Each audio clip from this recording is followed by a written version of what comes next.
Welcome to McArthur Live. We're your hosts, Tim Bart, and Sarah Davis. we're here to help you out a little bit today and kind of show you a little bit about what scheduling, production information, recalls, dealer news updates, everything like that.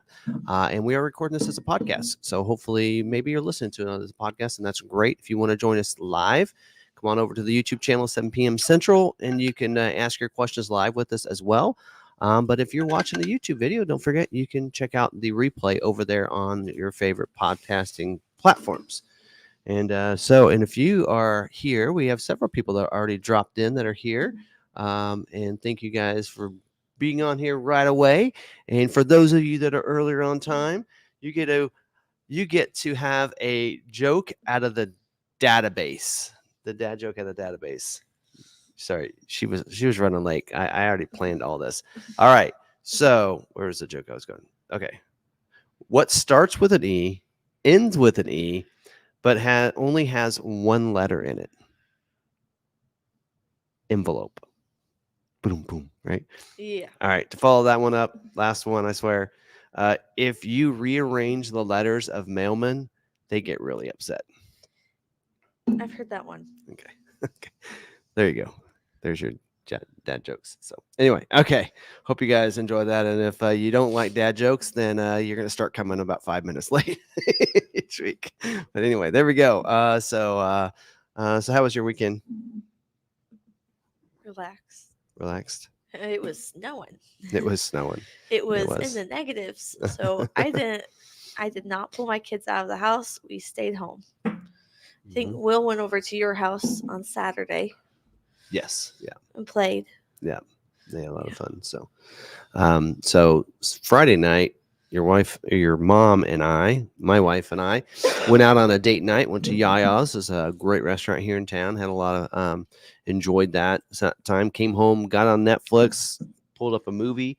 And I got to recommend this movie. She picked it. I'm like, I don't know what movie we're watching. It just started, didn't see the intro or anything. And so I do recommend, if you haven't watched it, I Can Only Imagine. That movie was a great movie. So it is based off of the lead singer for Mercy Me, which is a Christian band that came out with that song. Phenomenal movie. I think it was great. So there you go. If you haven't seen it yet, you're looking for a good movie. It's a kind of his testimony on some of the things that he grew up in his childhood and that kind of stuff. But there you go. Recommend that movie if you haven't seen it yet. So yeah, you haven't seen it yet. I have not. Yeah, good movie. So kept thinking about it all weekend. Just the different things about it. I'm like, okay, now that the lyrics of the song and everything. Anyway, all right. Yeah. All right. So that's what's going on there. What's going on this weekend? Also, second week in a row now, we've gotten the Maverick Monday video. So if you guys watched episode 2 of Maverick Monday, a little fact there, I missed a couple things there that I thought that I had everything planned out. Ford doesn't always give you all the things that they removed. Forgot the windshield wiper de-icers has also been removed from the luxury packages from 23 to 24.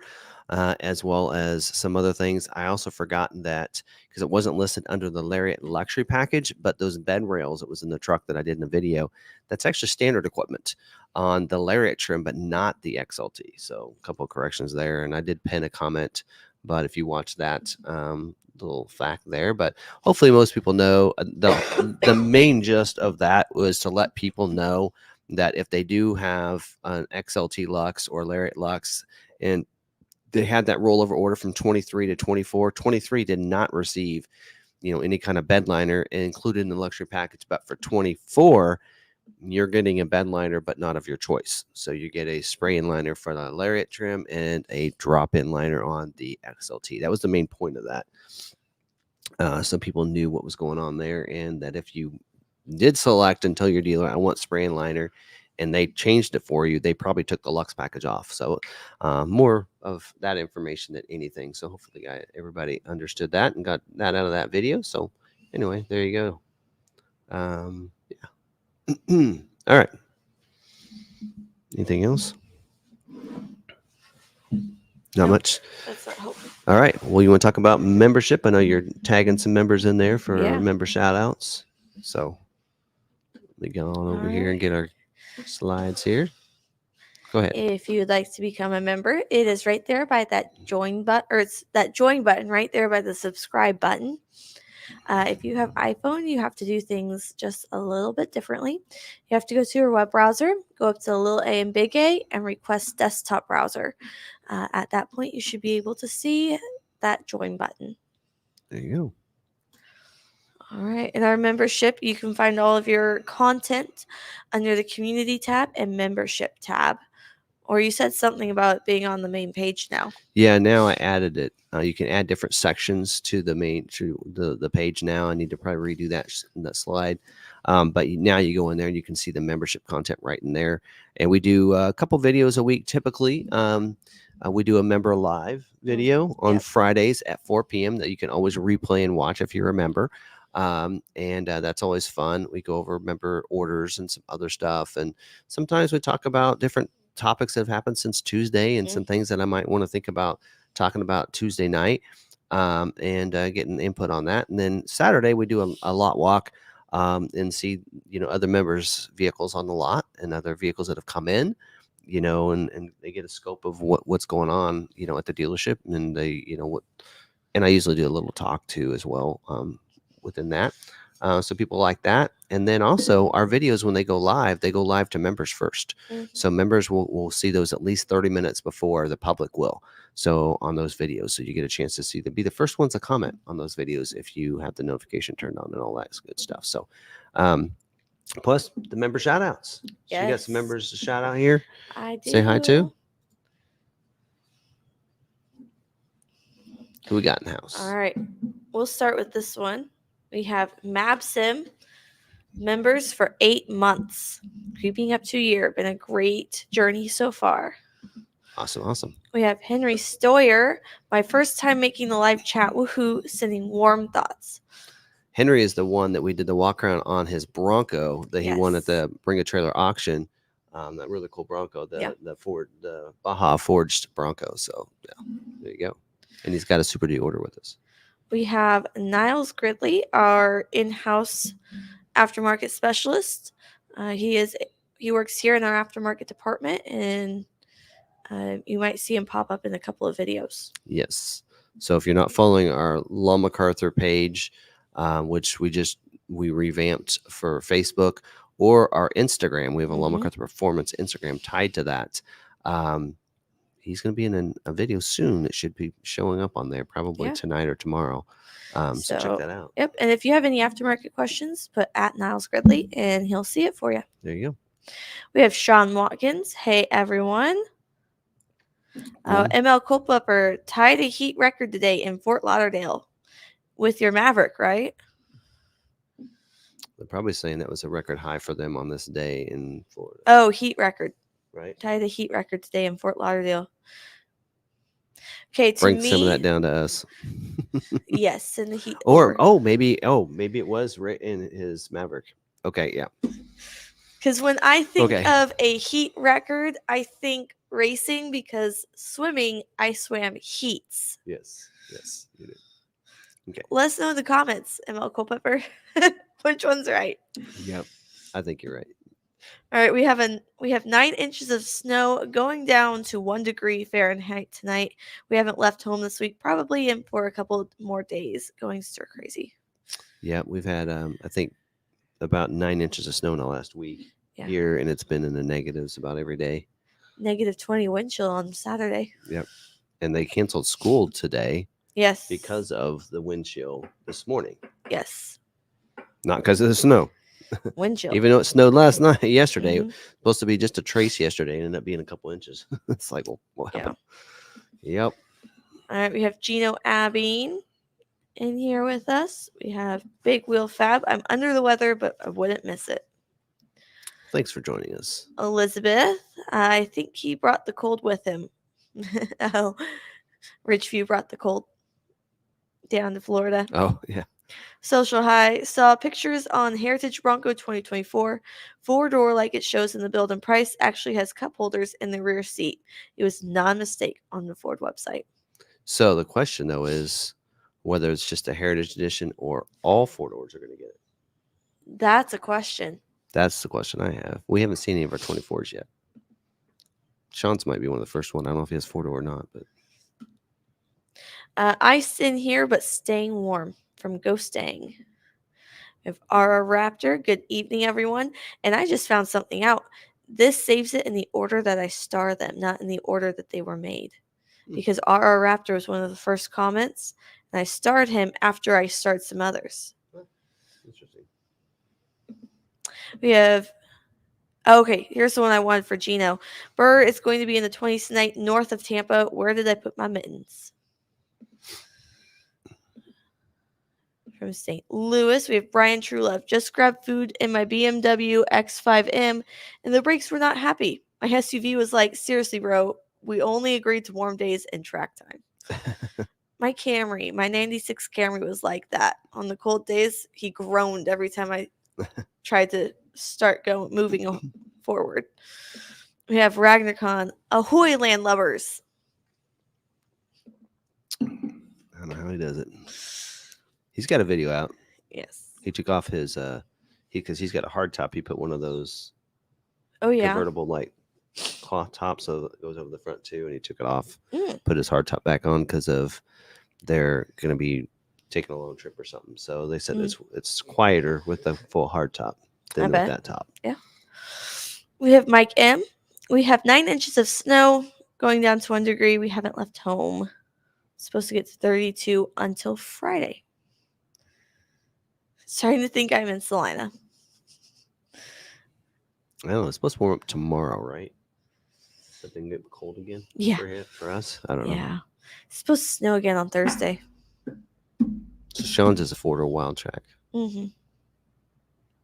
Guess we'll find out. Henry Stoyer says, membership has its perks.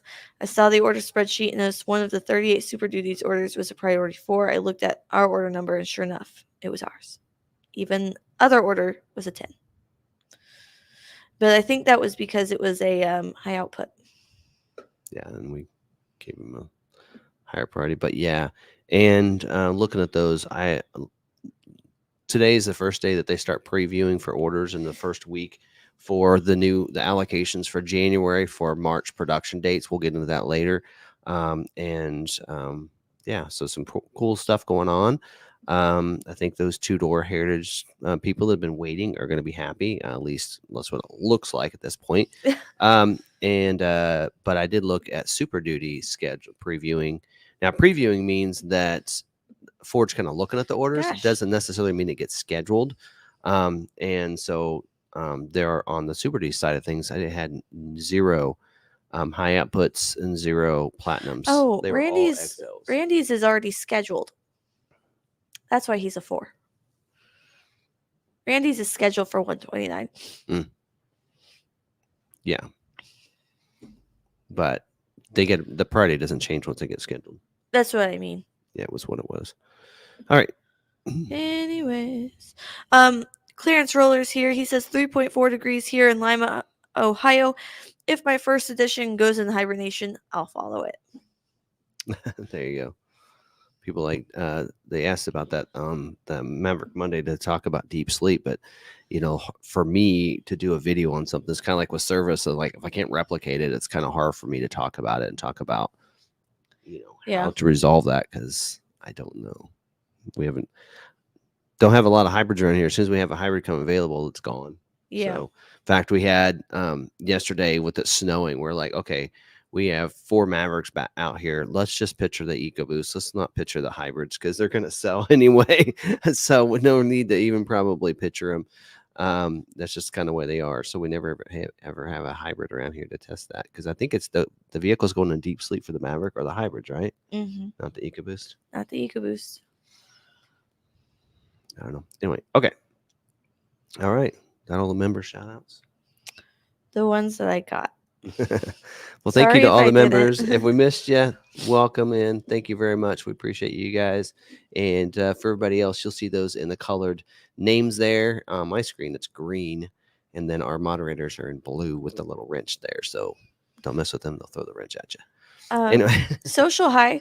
I hadn't started one of his.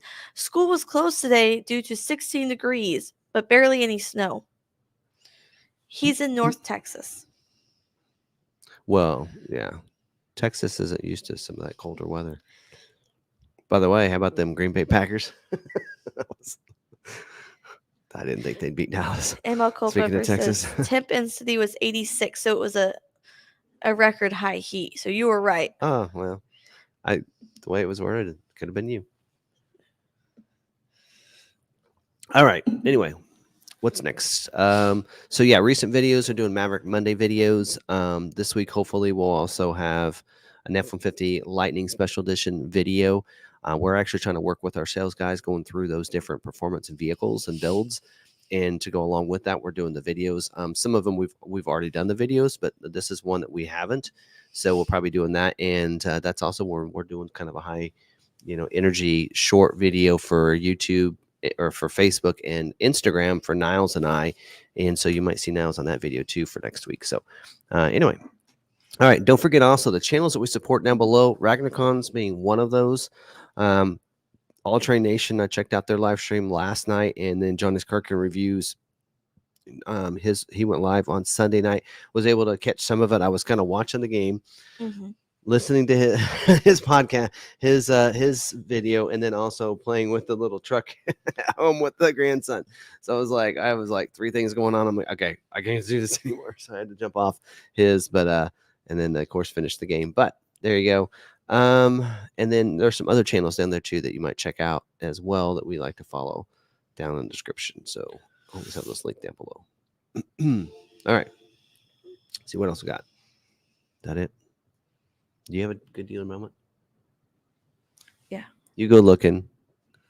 I forgot what else I was going to talk about. I was going to talk about something else. Beside that. We have a rant for tonight, right? Oh, maybe. I'll do maybe it's more of a forward was you thinking kind of thing, but not really. Like we had one on that. I want to do a little more investigation on that one that was sent. So somebody sent us one, but if you have a good idea for a rant, email us and Sarah Davis at McArthur.com. Yep. So all right, I have my good dealer. All right, where's my cursor? Here we go. All right.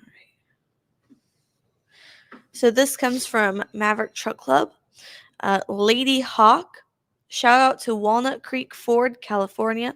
It was a long day, but after 14 months and after crossing our T's and dotting our I's, I had no problems with price protection or X-Plan. Thanks, Mark and company. All right. Well, there you go. I like to highlight good dealers because, in a lot of my videos, we highlight and try to stay positive and everything. There's some good dealers out there. Just sometimes you got to search a little bit to find them, and hopefully we can give you some of those good dealers that's near you. And so Walnut Creek Ford in California. Ask for Mark. There you go. All right. Ooh, speaking of that, that's what we need to talk about. We have a Maverick stuck in California right now. Yes. So as a drop ship, the person could not take delivery of the vehicle. No, nothing wrong there. It's just something that happened in their life and they couldn't take delivery of it. So if you're looking for a great deal, we're talking MSRP on a Maverick. It's an XL EcoBoost. I might even do $500 off of MSRP because we do have a $500 courtesy delivery charge. So we might even pay for that charge. So if you're thinking you want one, we have $495 dealer fee. Do not need to finance with us. If you want an XL EcoBoost, I don't think there's much added to this vehicle. Actually, I have it. It's down, I think, north of San Jose, between there and Sacramento. I don't remember actually which dealer it is. I'm not trying to hide anything. But if you're interested, that is actually our vehicle because they work with us. So it is an XL EcoBoost in Atlas Blue. Has a hitch, Copilot 360, and a spray and bed liner in it. So it's $26,240. So there you go. That'd be your price plus a $495 dealer fee. So you're talking less than $27,000 for a Maverick. So it's a 24. If anybody's interested, contact us, Sarah Davis at McArthur. If we do not get something soon, we'll have to dealer trade it to the dealer. And you might ask, well, why don't you just do that anyway? Well, that is a unit we lose. So if we can sell it, that actually helps us for allocations. So we want to be able to sell every unit we can instead of dealer trading a unit. If we dealer trade a vehicle out, We don't get that sale. That vehicle goes to the dealership, and then when they sell it, they get the sale, and that helps them with their allocation. So that's why we want to sell it. So if you're down that area, interested in Maverick and a good deal on one, contact us. Because if we deal or trade it to them, we probably won't get one back. No, we won't. No. It's because it's So, there. It's either that or we pay for the shipping Because here. usually a dealer trade is we trade you, we want your vehicle, so we'll give you this one in return and we'll swap. But in this case, we wouldn't swap. We would just and move it so to we them. would just be completely out of They basically a unit. buying it from us at invoice. So that really, I know the California dealers are pricing the Mavericks over. This helps somebody get a good deal, because if that, I don't know about much about that dealer, but probably if they get that vehicle, they're not going to sell it at MSRP. Right. They're going to be well above. So it's a good deal for anybody looking to get a Maverick. So yeah, Sarah Davis at McArthur, or Timothy Bartz at Gmail. And if you want to do that, and we can just, you could go pick it up tomorrow. To be honest, it would not be that hard to do the paperwork via, virtually, electronically. We already tomorrow. Do that. That vehicle could be signed up. All you're going to do then at that point, you go to that dealer, pick it up. They give you the keys, and here's the vehicle. And so you could probably pick it up tomorrow or the next day. That suit. So there you go. Anyway, so there we go. So that's how that'll work. So, all right. Other than that, dealer trade is as close as you can legally get to prisoner exchange. All right. I think that's it. Ready for our scheduling information? Get to it. All right.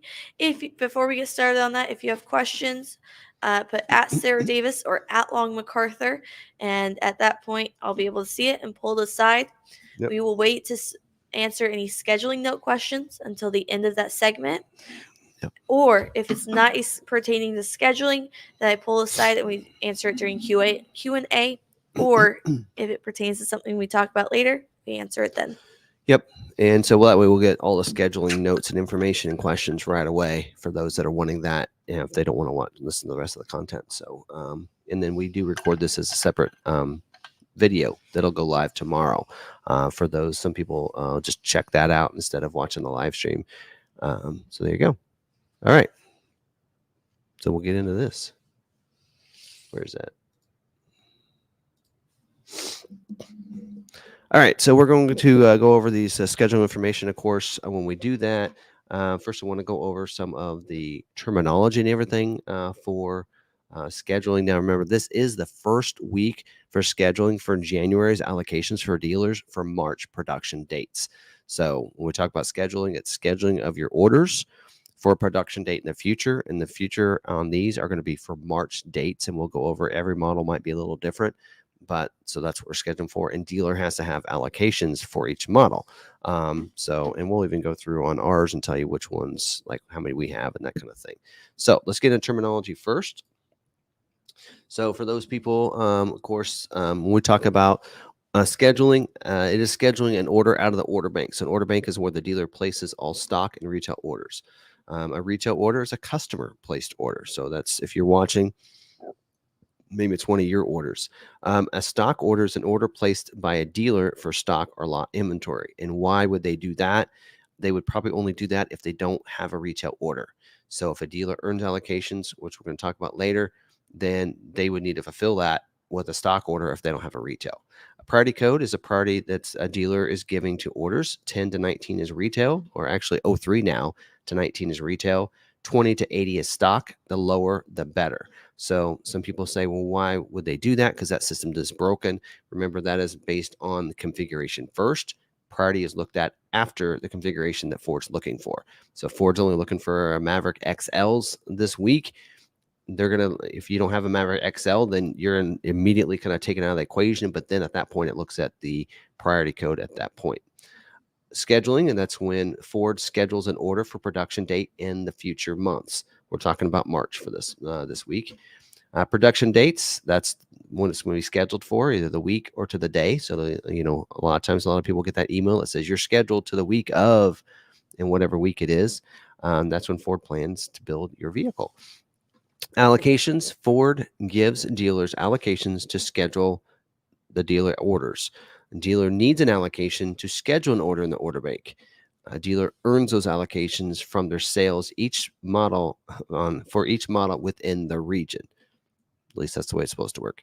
Constraints, that's options that may be in short supply or take longer to build. So if a supplier's behind or something, that causes a constraint to the orders that are looking to get scheduled. Capacity, that is the planned production rate for a given motor, trim, or option. There are some vehicles we're going to talk about today that have a very low capacity or very low production run. And because of that, if there's a lot more orders than what their capacity is, it can take longer for those orders to get scheduled. Job 1 and 2, that's a production run within a model year. They'll split those into 2. If they make any significant changes or something like that, they can make those go into effect in job 2 instead of waiting to the next model year. Or if there's something they need to shift and change because of parts constraints, they can make that change on job 2. Balance out, that is the end of production or balance out for what they can produce for an option model or something like that. So there you go. So that is all that information. So hopefully that helps out everybody else knowing the terminology as we go through this. But of course, if you do have questions and you're watching it live with us, then you can drop those at Sarah Davis, and we'll answer those live. For those watching the replay on this, just drop them down in the comments and we'll try to answer those for you. Now, first off, we're going to start with the 24 model year Mustang. Mustang is scheduling this week. It's retail scheduling, looks like only. They are scheduled for the production weeks of March 4th through the weeks of March 25th. So they'll schedule in different weeks, not necessarily the first week. Their goal for this month is to produce about 2,990 Mustangs this month, or for the month of March. The order banks are open up right now if you want to place an order with a dealer. We currently have 4 allocations. We do have some stock ones looking at because we don't have that many retails. So if you want to do that, or if you want to check out one of our vehicles, we have like $6,000 off on GTs now starting today. We just lowered the prices on those. 24 model year Escape. They are scheduling this week as well. Looks like for this month, they're trying to produce for the month of March 5,800 units. And about 225 plug-in hybrid units for the month of March. Order banks are open up for about every trim level, and they are scheduling retail scheduling this week for production weeks, the weeks of March 4th through March 25th. So I know we have 6 regular allocations and 2 plug-in hybrid allocations. So, and it does say retail only. So they're going to be, if a dealership doesn't have a retail order, you might see that those allocations aren't used that first week, because they want to get to schedule retails first, and then they'll move on to the others. Because again, retails are always looked at first. All right, 24 model year Bronco Sport is scheduling this week. It says no stock scheduling at all. It says they are scheduled for the production weeks of March 4th through March 25th, they are scheduling. No scheduling for Badlands until mid-March, and limit availability for the 225/65 R17 all-season tire. And order banks are open up right now. Looks like their planned production for is about 3,000 units for March, which is very low for Bronco Sport.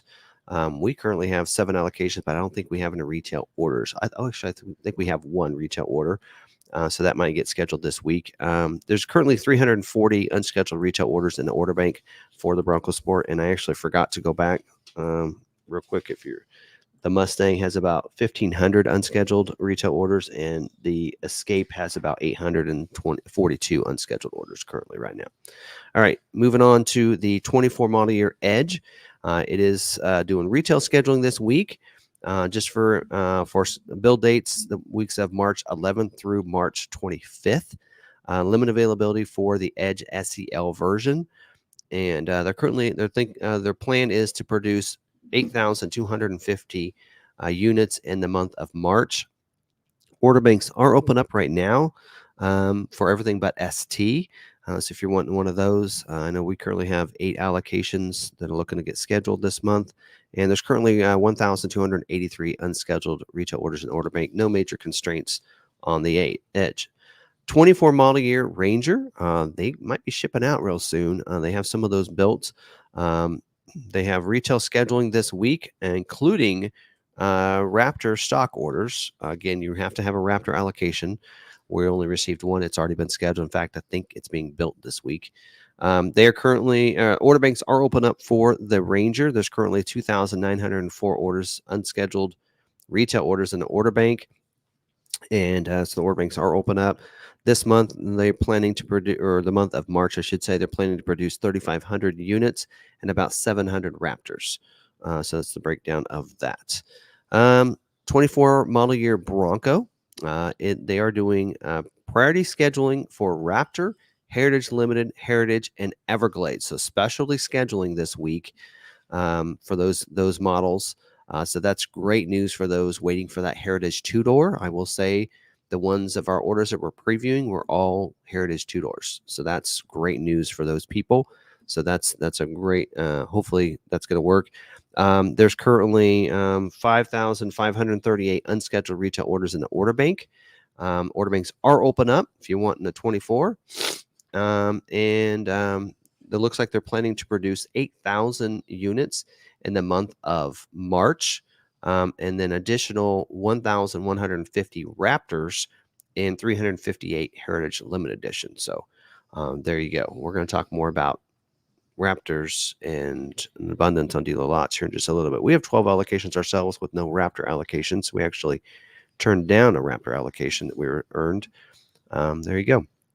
No real major constraints on this. We talked about that last week. Hopefully you guys caught that even though, if you see that report floating around a Bronco 6G and you might see some negatives there, again, that's based on production versus orders. So percentage of orders is different than a percentage of capacity, what the capacity is. So there's currently on anything. I know I think Town and Country had said that, stay away from, Sasquatch and some of those. You don't need to worry about that. If you want Sasquatch, order it. It should not hold up your build at this point in the ball game. Should be good to go there. So, all right. Next, 24 model year Maverick. It looks like we are doing a no stock scheduling this week. So all retail for the weeks of March 4th through March 25th. Looks like for the month of March, they're planning to make 8,300 units, which is well lower, so much lower than what it was. I think they did like 10,000 units in December. So a lot lower than that. So, and that might just be the fact that they've caught up on a lot of their orders. Order banks are open up right now if you're wanting to place an order for a Maverick. Limited availability for the hybrid engine, as well as the XL version and the black appearance package. Exhaust availability for your tonneau cover, pickup box, trifold, splash guards, and your 225/65 R17 tires. Now, those are all the same notes as last week, so I don't know if they just didn't update that because we should be ready to refresh that. We don't have any allocations this month. We got zeroed out on that. So, yeah. So if you have an order with us, it may not get scheduled this month because we're getting zero. That's where we earn the allocations. Don't know how we end up getting zero, but anyway. So don't know. Anyway, yeah. Biggest constraint is that XL. Hybrid some, but again, it's based on that. There's currently 23,704 unscheduled retail orders in the order bank. 8,300 orders. It could take a little while to get the hybrids. 77% of the 23,000 are hybrid orders in the system, so about 3/4 of them. So yeah, that'll take more than a month to get those scheduled. All right, moving on. 24 model year Explorer. They are scheduled for the weeks of March 4th through March 25th. And order banks are open up for Explorer, but not for very long. If you're wanting a 24 Explorer, you better get your order in the order bank or hope that a dealer's going to have something on the lot for you. They're going to make about 9,800 Explorers in the month of March. See, limit availability for the ST line. Also limit availability for the 10-inch portrait style screen as well. That's included in the tech package. Exhaust availability for the 21-inch bright machine face aluminum wheel. That's the one that's standard on the Platinum, and then also exhaust availability for the 20-inch premium painted wheel that's optional on the XLT 202A, and then standard on the limited 300A and 301A. So, and then on the Explorer, there's only 857 unscheduled retail orders in the order bank. Next is the 24 model year Expedition. Sorry. Looks like they are scheduling this week. Retail only scheduling as well. Order banks are open up for 24 Expedition. They're going to make 2,500 vehicles in March. And see, Platinum will require 22-inch wheel, and limited 302A will require the sandstone trim. Looks like we have about 6 allocations. Let's see. They have only 993 unscheduled retail orders in the order bank for that.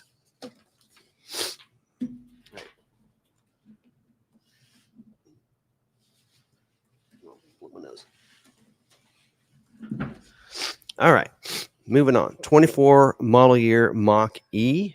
It is scheduling retail only this week. There aren't a lot of retail orders, so it's going to be interesting. There's 36 unscheduled retail orders in the order bank. They're scheduling for the weeks of February 26th through March 25th. Order banks are open up for the Select and the Premium trim, not the GT at this time. Their plan for March is to produce 4,400 units there. We currently don't have any. We have 0 allocations, and there really aren't any constraints on the Mach-e. Now, 24 model year Super Duty. That's one everybody wants to talk about. Seems like lately. They are scheduling this week for Kentucky truck plant. They're scheduling for the weeks of February 5th to March 11th. For Ohio assembly plant will be from dates February 26th through March 18th. Says very important. They are needing orders with a 6.8 liter engine without the standard heavy duty alternator and without the 5th wheel gooseneck hitch prep package. That would probably be for the Ohio plant. Limit of it. Okay, let me go before we get into that. They plan to make about 18,255 units in March. Order banks are open up for the Super Duty. There's currently 23,032 unscheduled retail orders. Limit availability for the F550 chassis cab, King Ranch, and Platinum, which is probably why none of our King Ranch and Platinums are previewing this week. Limit availability for the 6.7 liter Power Stroke diesel engine, as well as the high output diesel engine. The fuel tank that's included with the 6.7 liter Power Stroke diesel engine on the XL, XLT, and Lariat F350, 450, 550, and 600s is limited, as well as your 225/70R 19.5 G black sidewall traction tire that's standard on the F450. That's limited. As well as the 18-inch machine in painted aluminum wheel that's included on your trimmer off-road package. So those trimmer off-roads will be limited a little bit, as well as 360-degree camera with the 360-degree dual beacon LED warning strobe, the amber white, as well as just the amber. That's also limited. The onboard scales and smart hitch, which is optional on the XL, XLT, and Lariat pickups. Not available with the two-wheel drive. That is also limited, as well as the 203-inch wheelbase fuel tank with the low sulfur diesel fuel. That is limited. And the 245/70R by 19.5 G tire that is standard on the chassis cab F600 XL and XLT, as well as the 245/70R 19.5 traction tire that is optional on the chassis cab F600 XL and XLTs. So having some issues there with some tires. Looks like, again, low capacity is very low. King Ranch is only 4% capacity. Platinum is 5% capacity. Limited is just 2%. Trimmer package is 10%. So people have asked, well, what if I have the trimmer with the Platinum? That's going to take a while. I can just tell you that, because 5% there and 10%, that's, a couple different things there. Last week, we did notice that the 6.7 liter high output diesel engine capacity went up from 10% to 19.5%. It's at that same percentage this week as well, right there.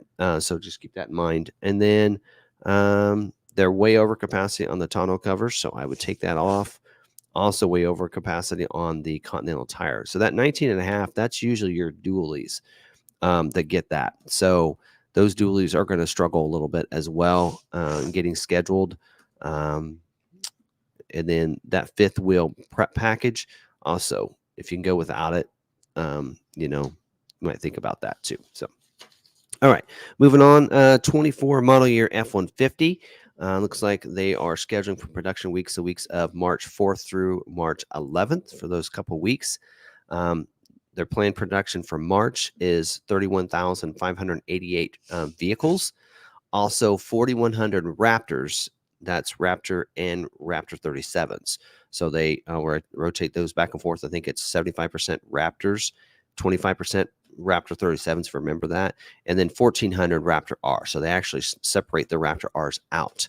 In fact, this month we have 53 F-150 allocations, 1 Raptor allocation, and 3 Raptor R allocations, with one of those being this week.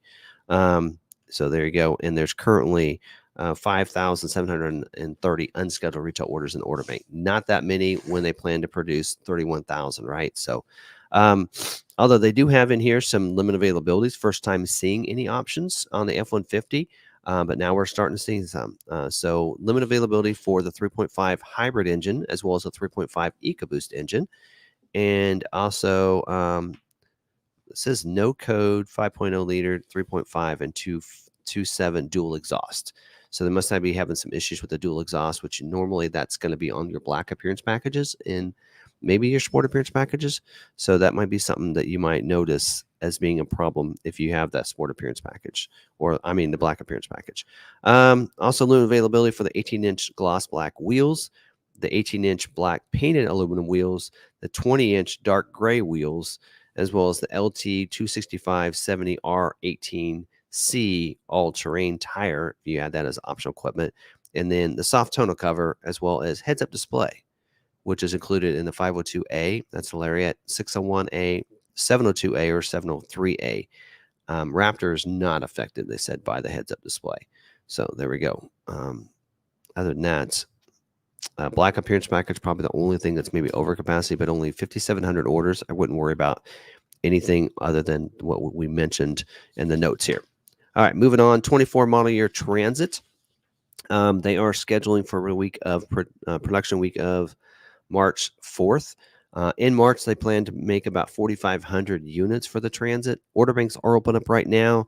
There's about 6,778 unscheduled retail orders in the order bank for Transit.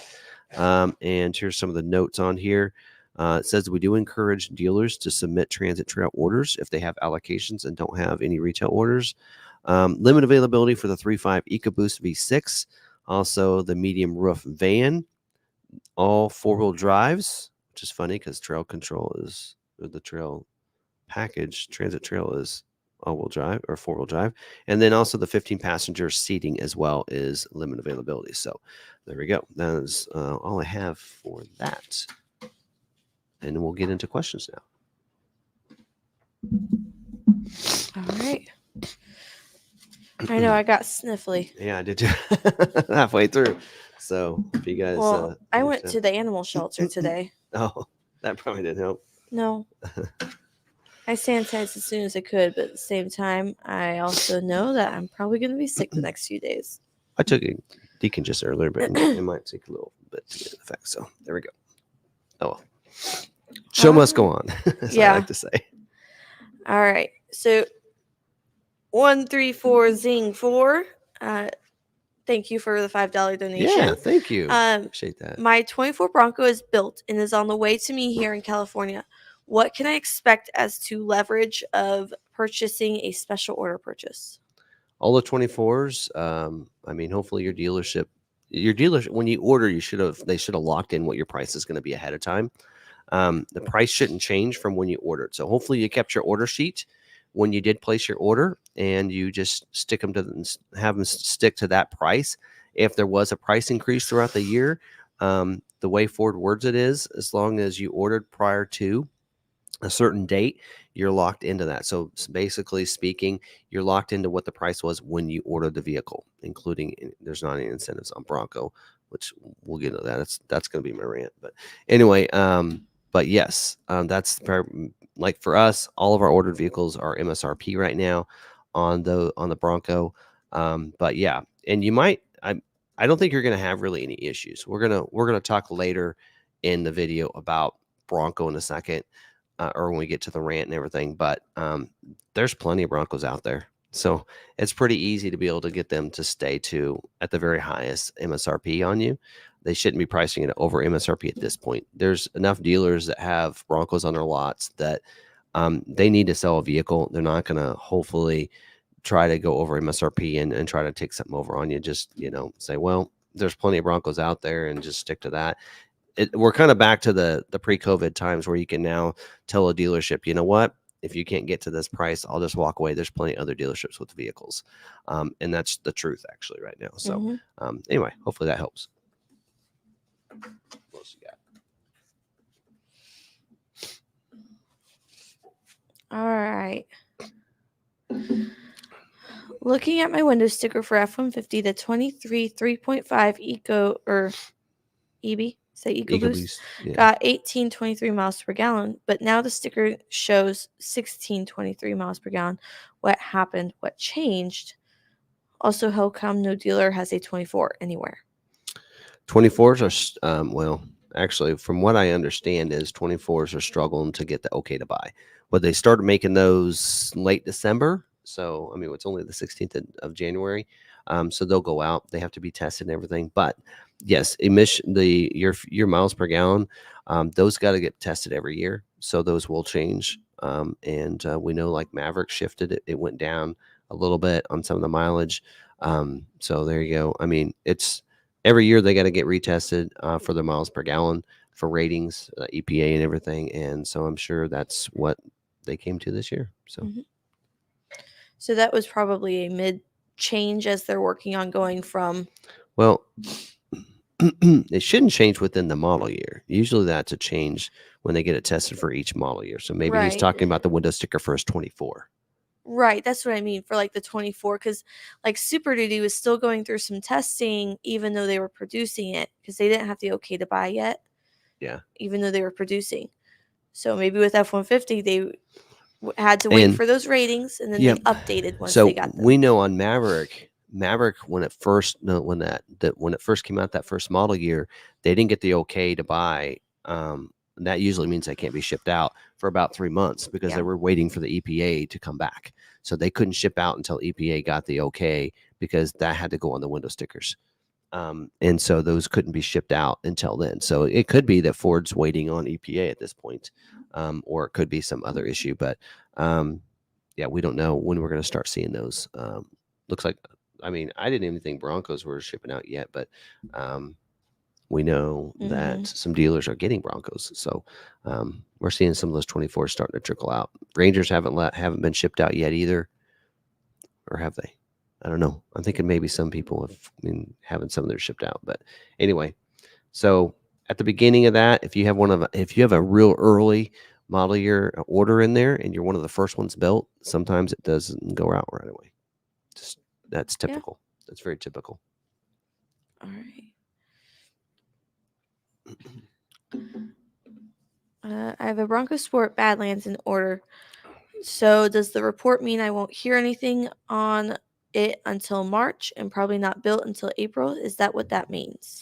That is a little confusing. So I'm not sure either, because I know it said mid-March. Here, let me pull that up. And I don't know if that means mid-March for scheduling or mid-March for production dates, because if it says mid-March for production, that means they could schedule soon. But let me pull that up. All right. So it says no scheduling for Broncos until mid-March. So looks like they won't even schedule Bronco Sport Badlands until mid-March. So that you're talking for production dates, they schedule 2 months in advance. So we're talking probably, if they're not going to schedule till March, then you're probably talking a May production date. So, at this point, you might look and see what's out there for Bronco Sports on dealer lots. Because again, that Badlands edition, there's only a couple options on it. You have a Badlands, quit basically is what we like to call it, or you have that premium package, and then different color options, right? So you might see what you can find at a dealer's lot. I know we sold all of our Badlands editions, except for our RTR, which we're including the package with it. But anyway, but I would maybe look and see what you can find out there at a dealer lot. And I think you can get a pretty good deal on a Bronco Sport right now, and there's great interest rates on them right now. So that would be one thing that I would maybe keep that order in there, but maybe be looking and see what you can find out there. Yep. Are any Broncos besides Heritage and Raptors being scheduled this week, and how many of 12 allocations are for Wild Track? Okay, so no, it looks like to me it's just specialty scheduling this week. They did that last month too. I remember that because we had a bunch of four-door Heritages get scheduled as well as our Everglades get scheduled. So sounds like to me that might be the typical way to go on these. But yeah, right now it's just specialty. So it looks like Wild Tracks won't schedule this week and such. And of our 12, of how many of 12 allocations are for Wild Tracks? So our allocations aren't specific to any trim level necessarily. So if we have an order in there, we have a couple different trim levels. Other than this, they're going to schedule those Heritage. So of our 12, 4 of those are probably going to be those Heritage 2-doors. So those 8 allocations will be other trim levels other than Raptor. So we don't know. Ford will just decide what they want to do. I know, like at one point about a year ago, we could actually dictate and say, because they said, "Oh, our production, you figure maybe one of your allocations out of 10 is going to be Wild Track." We could usually say that, but now they're not really doing it that way anymore. So it's hard to tell. So looking at our orders, we have 12 allocations. We have less than 12 orders in our system. So I would be really shocked if we didn't get all 12 of ours scheduled this month. All of our unscheduled Broncos. I think by the end of this month, unless we don't have any other orders, we're going to be doing some stock scheduling next month. So anyway. So if I heard you correctly, scheduling stock orders for the Ranger Raptor, correct? No, they said no stock scheduling. That's right. Oh, no, wait. Oh, Ranger Raptor. It did mention stock scheduling. Raptor. So yeah, on Ranger Raptor, sorry.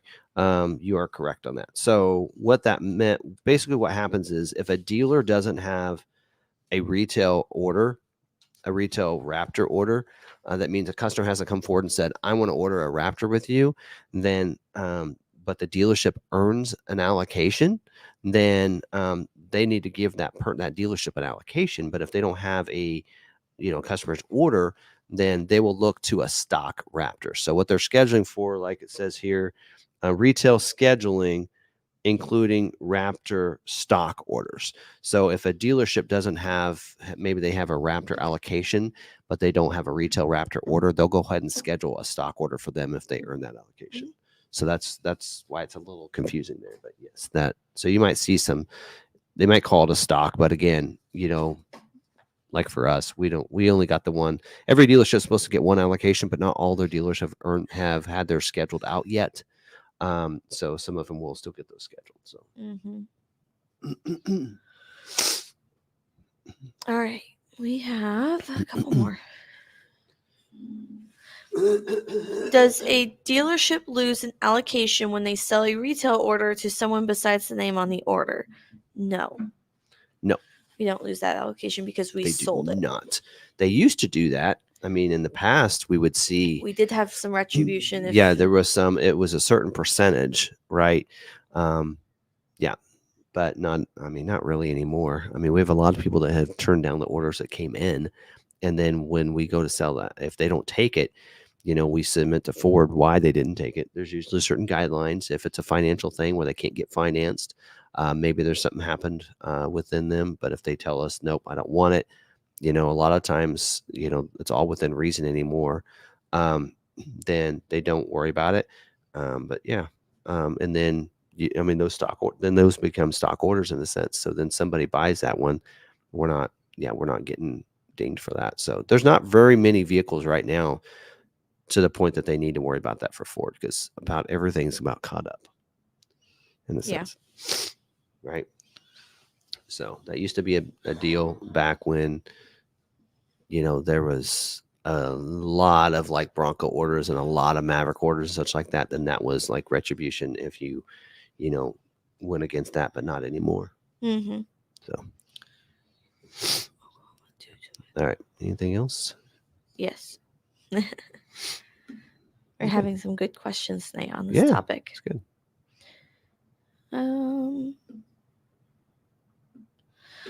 I ordered a F-150 Lariat black appearance package. Power boost. Power Boost black appearance package in early December. When they say limited availability on certain options, how long does that hold things up, or is it in the air? Well, that just means it's more limited than what their original like percentages are for that. And when we talk about that, that can be held up for just a week. Sometimes it can be on there for several weeks in a row. And limited, I've seen a lot. I've seen a lot of people's orders where they say limited, and we still get them scheduled. So limited doesn't mean not at all. So that is a possibility. And we're talking, what the number was, 5,000 unscheduled retail orders. They plan to build for 31,000 this month, right? Mm-hmm. So in most situations, you're going to be okay and probably get scheduled this month for your order. Lariat's not one that's over constrained, or we don't have more orders than what the capacity is for Lariat. Power boost shouldn't be a problem, because I'm going to tell you one thing that helps your order is that it's power boost, because Ford wants to build more power boost and they want to sell more power boost. So having power boost on there actually helps your order probably to get scheduled than would affect it. So yeah. Any lightning updates? Not yet. We're supposed to be getting some information. I mean, they told us, I haven't watched, went back. There was an EV town hall and I was busy and I missed it. I want to go back and watch it. And in that, they had said there's going to be some dealer communications coming out about that, because they did a pause on ordering. But I do know they mentioned something about when they have the build and price on the website, they're not going to call it build and price for the Lightning. They're going to call it build and buy. Yeah. Build to buy. So that way people know that they can buy online. But anyway, but you can still be able to order through your dealer. So we don't know yet on that. Yeah, we're kind of waiting on that. So we think we're going to talk about in the dealer news here in just a second about X-Plan. It looks like Lightning will be available for X-Plan. Okay. And let's head on to the next one. You have any other questions on scheduling? No. Is there another one? Oh, well, any word on regular Raptor. So there's scheduled retail. Regular Raptors, like F-150 Raptors? Yeah. Yeah, I mentioned F-150 Raptors. What are they planning to build? About 4,100 F-150 Raptors and Raptor 37s. I think the percentage is 75% Raptors, 25% Raptor 37s. And what was it? Like 1,400 Raptor Rs. So, yeah.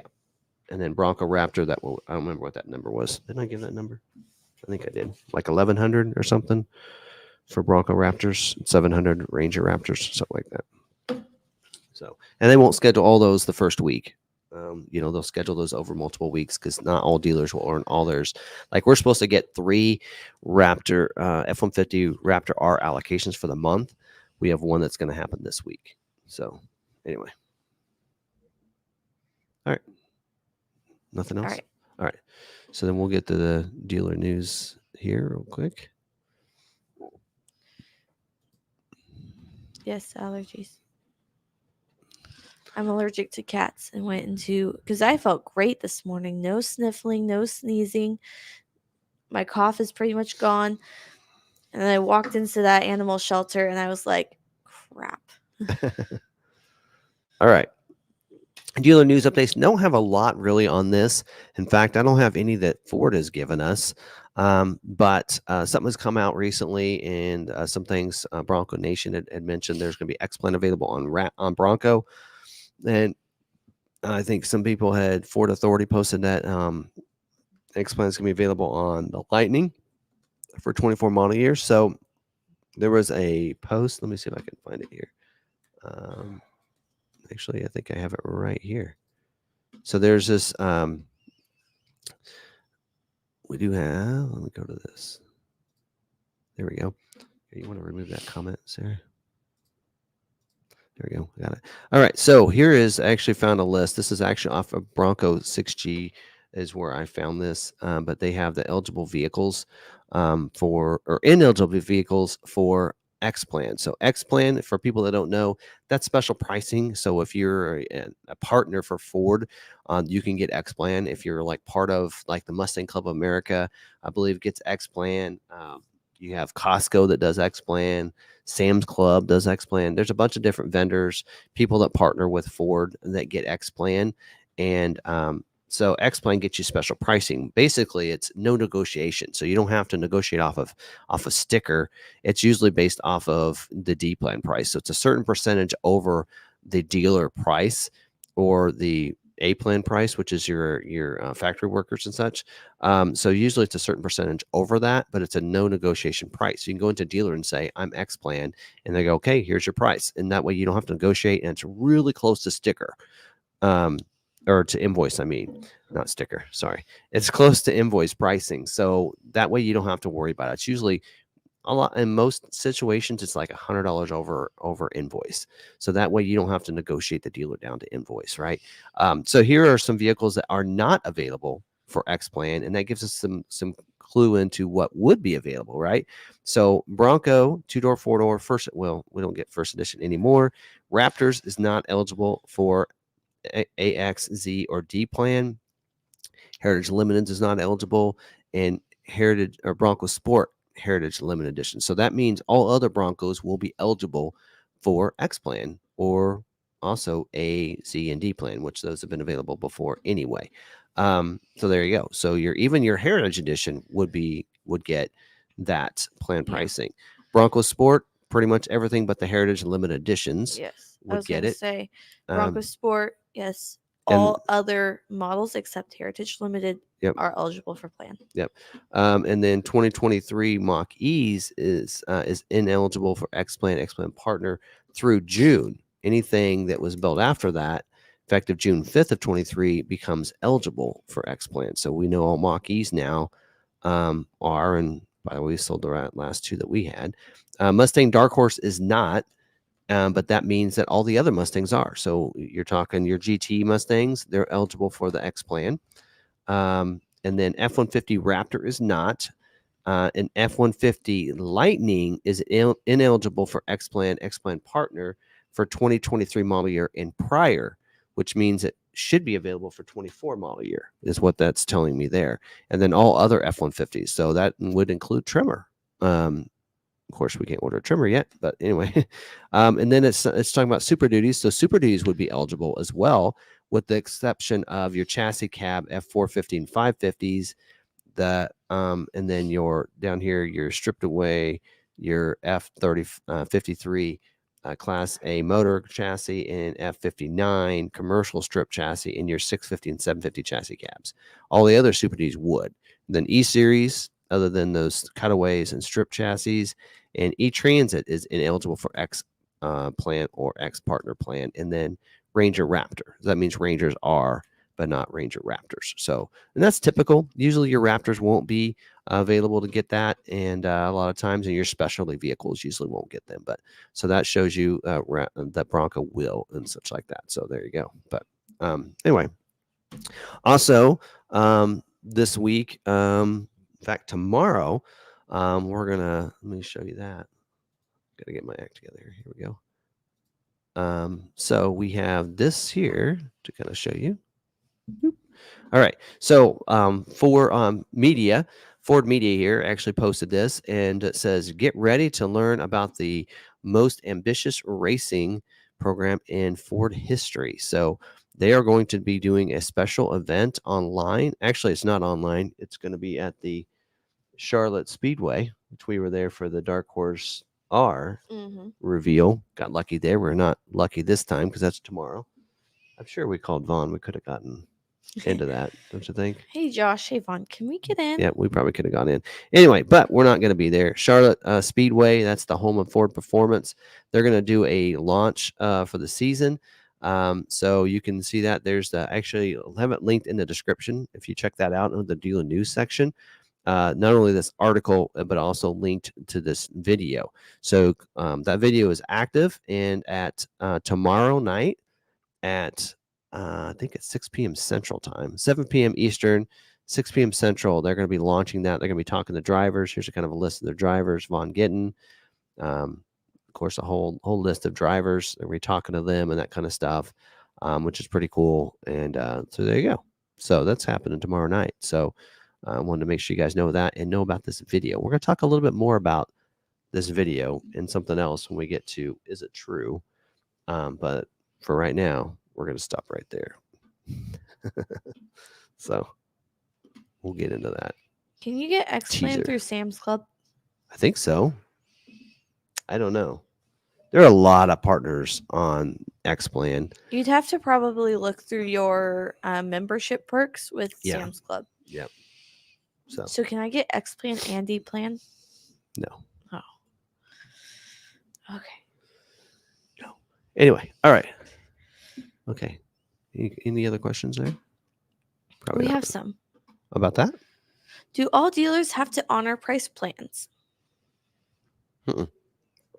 They do not have to, but if they're going to honor one, they got to honor them all. So like they can't say, well, we're going to honor their X plan, but not their X plan. You can't do that. But most dealerships that are going to honor plan pricing, they just honor it. I mean, they will. I mean, there aren't a lot of dealers that won't. So usually what happens, not on X plan so much, you don't get a lot of reimbursed, but on these plan pricing, dealership gets what they call dealer cash to reimburse them for having to discount the vehicle. So they'll usually get like a kickback from Ford to cover that. I know your D plan prices for your employees and all that. Ford will reimburse you for some of that. So yeah. Yep. All right. Anything else? Got that. And then I'm surprised people didn't ask what A and D. And D is dealership pricing. I think A is your factory workers, I believe, or Ford employees. And then X, Z, I think Z retiring. I think Z is retired factory worker. Oh, that's right, because X is club. X is your partners and people like that. So like Mustang of America and such. Ro Blake says he's in Charlotte. We actually know there's someone else that we have, I believe, in membership that's in Charlotte. Emil Culpepper? No, they're from he Florida, went right? to Charlotte. Yeah, he went to Charlotte. Maybe that's who I'm thinking of that was telling us about the racetrack. I don't know. All right. Okay. I have some other X-Plan questions. There is a certain dock fee that you have to stick to as well. So dealerships can't raise the dock fee, but they did change that for 2024. It was It was tied to like $75, and now they've said it can go up to as high as $150, but they are capped, so they can't have a big dealer fee either. So which is another benefit of X-Plan. Yeah. So I'm going through these because some of these were asked before we went over X-Plan. So I'm making sure that I'm not asking a question that's already been answered. Okay.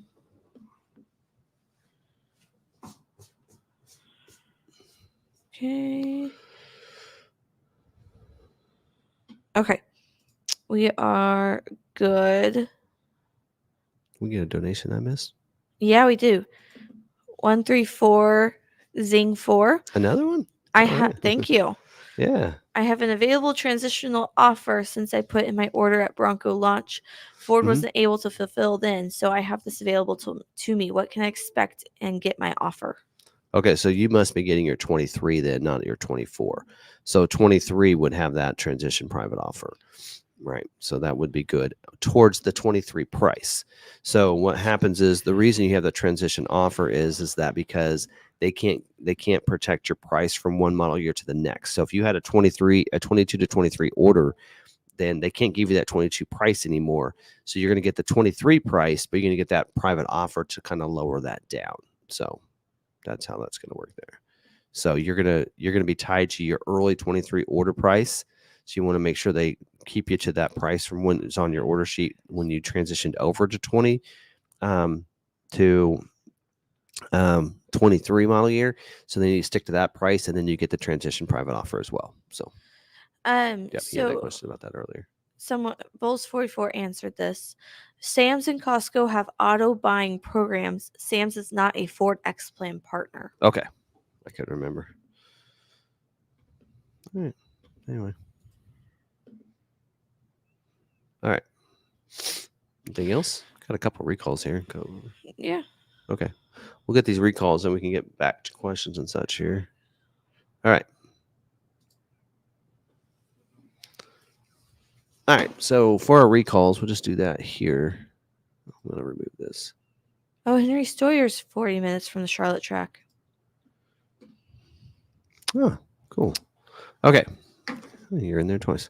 All right. All right. So first recall here that I have is a safety recall 23S54. And this is actually an update to this recall. So this recall had been out and now we have an update to it because they actually have the parts information now available and they updated date ranges for the affected vehicles. So now we have parts available for people with this recall. So this is for certain 24 to 25 model year E series and F650, 750 Super Duties equipped with the Torque 6 automatic transmission. Basically, so just to kind of reference, we actually talked about this, I think, when this recall first came out back in December. In the affected vehicles, a casting defect in the transmission upper valve body casting may cause the main control poppet valve to get stuck in the open position. A stuck poppet valve restricts the flow of lubricant to the rear extension housing bushing, resulting in excessive heat and generation in the bushing and corrosion of the rear seal. This condition leads to transmission fluid leakage, noise, and vibration. The increased vibration may result in a loss of torque retention on the abutment plate bolts. Once the abutment plate bolt torque is compromised, the park actuator may be unable to engage the park pawl into the park gear, which may result in unintended vehicle movement if the parking brake is not applied, increasing the risk of a crash. So now they have the parts updated, ordering information updated, so dealers should be able to do these recalls. So there you go. And see, letters to the owners went out back in September. So this actually, the recall was updated in December. We covered that, but yeah, it says parts delayed owner letters were mailed the week of September 11th, 23, explaining that the parts were not available. So anyway, and then parts available owner letters for the incremental population to be mailed the week of February 5th, 2024. So there you go. All right. All right, this next one is safety recall 23S65, and this is for 21 to 23 model year F-150s equipped with the 9 3/4 heavy duty axle. And this is to update because there's also there's a reference number on this, which is the customer satisfaction program 22B34 supplement number 1. So this could reference that. There's 12,949 vehicles affected by this one. And at some of the affected vehicles, the wheel end hub bolt may become loose and make a clicking noise or separate and make a rattle noise. This is often discovered by technicians during routine maintenance, such as oil changes and tire rotations when a rattle is found coming from the wheel cap. The loss of a wheel hub bolt will not result in a wheel separation. However, over time, a broken bolt may lead to wear within the axle and damage the axle hub spleens. In this condition, the vehicle may roll in park if the parking brake is not applied, increasing the risk of crash, injury, or a crash. Also, a vehicle with a damaged hub axle spleen may lose drive power, increasing the risk of injury or crash. So, yeah. So letters are going out to owners the week of January 29th, 2024. So there you go.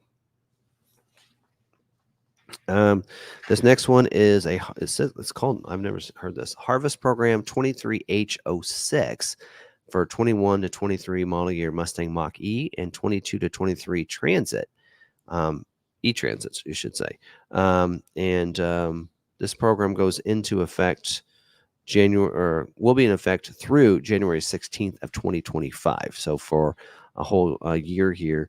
So yeah, so there you go. So letters are going out to owners the reason for this is there is a proactive investigation program by Ford Motor Company to obtain field parts for evaluation. Ford is voluntarily conducting this program to evaluate the field performance and functionality of the obtained high voltage battery modules. Parts obtained from this program must be returned to Ford for evaluation. So that's actually that's cool. So they're harvesting parts to kind of test and see how things are going. So that's on 21, 22, and 23 mach-e's and 22 and 23 e-transits. So that's pretty cool. All right. See, Ford wants to make sure they do the right thing. Mm-hmm. All right. This next one, last one, is compliance recall 23C35. This is supplement number 1 for 2020 to 2023 Mustangs. So this is an update to the recall. So technical instructions have been updated on this. Service procedures has been updated to include programmable modular installation.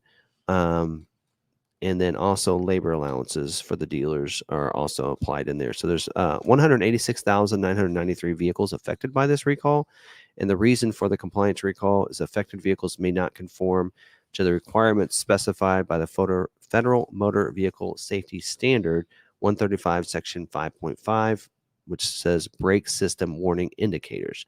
When the brake fluid is depleted from the reservoir, the brake system warning indicator lamp does not illuminate. So because of that, you can get this taken care of. So letters went out December 18th of 23. And this is just an update of updating the technical instructions for the service departments. So there you go. That's it.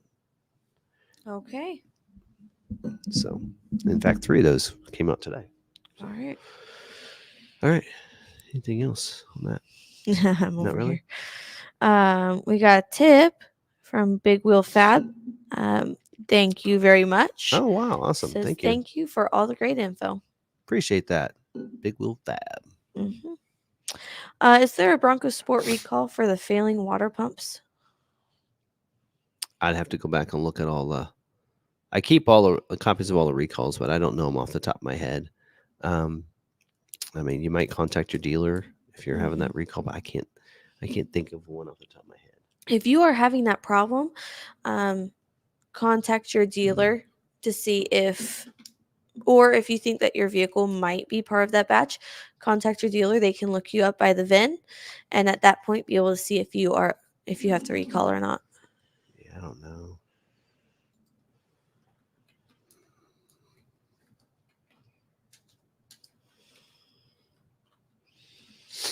Yeah, I don't have any recalls that came up with that. So search within those and it didn't pull up anything. So anyway. Yep, some recalls affect parts of a manufacturing year. But yep, just contact your local service department. They can look up your VIN and see if you have a recall. Yep. So maybe a different issue. Either way, you probably need to get checked out. All right. Ready for my is it true? Ready? I had one more. Recalls currently 2 trimmers, mine and Junior's, FX4. Dan, I'm guessing that's who owns the FX4. The wife's hybrid and Shelby GT500 customer satisfaction program. Only one to get a loaner. It's going in tomorrow. None a big deal. So that's a lot of Mavericks going in for recalls. Say I actually have like a couple recalls on my Bronco. I've actually had 2 Maverick recalls done. Like today, I got the tail lamp one done today. Mm-hmm. They did it right here in the parking lot. You know, I didn't have to take it into service. They're like, oh, we can do it in the parking lot. So I love how don't they have a quota to fill for how many mobile services they do? So I'm like, man, they could have just pulled that into the shop and done that in a nice warm shop. Instead, they're out there in the cold doing it. Well, they need to hit a certain number of mobile services. So why not chalk that up to one? And I still have one on the. So I did the wiper one on the Bronco. Let's see what else. I think there's one with the child safety lock that they haven't done, which I haven't been that concerned about. And then I think there's another one. Oh, there's a seatbelt one. I'm like, I don't want that done.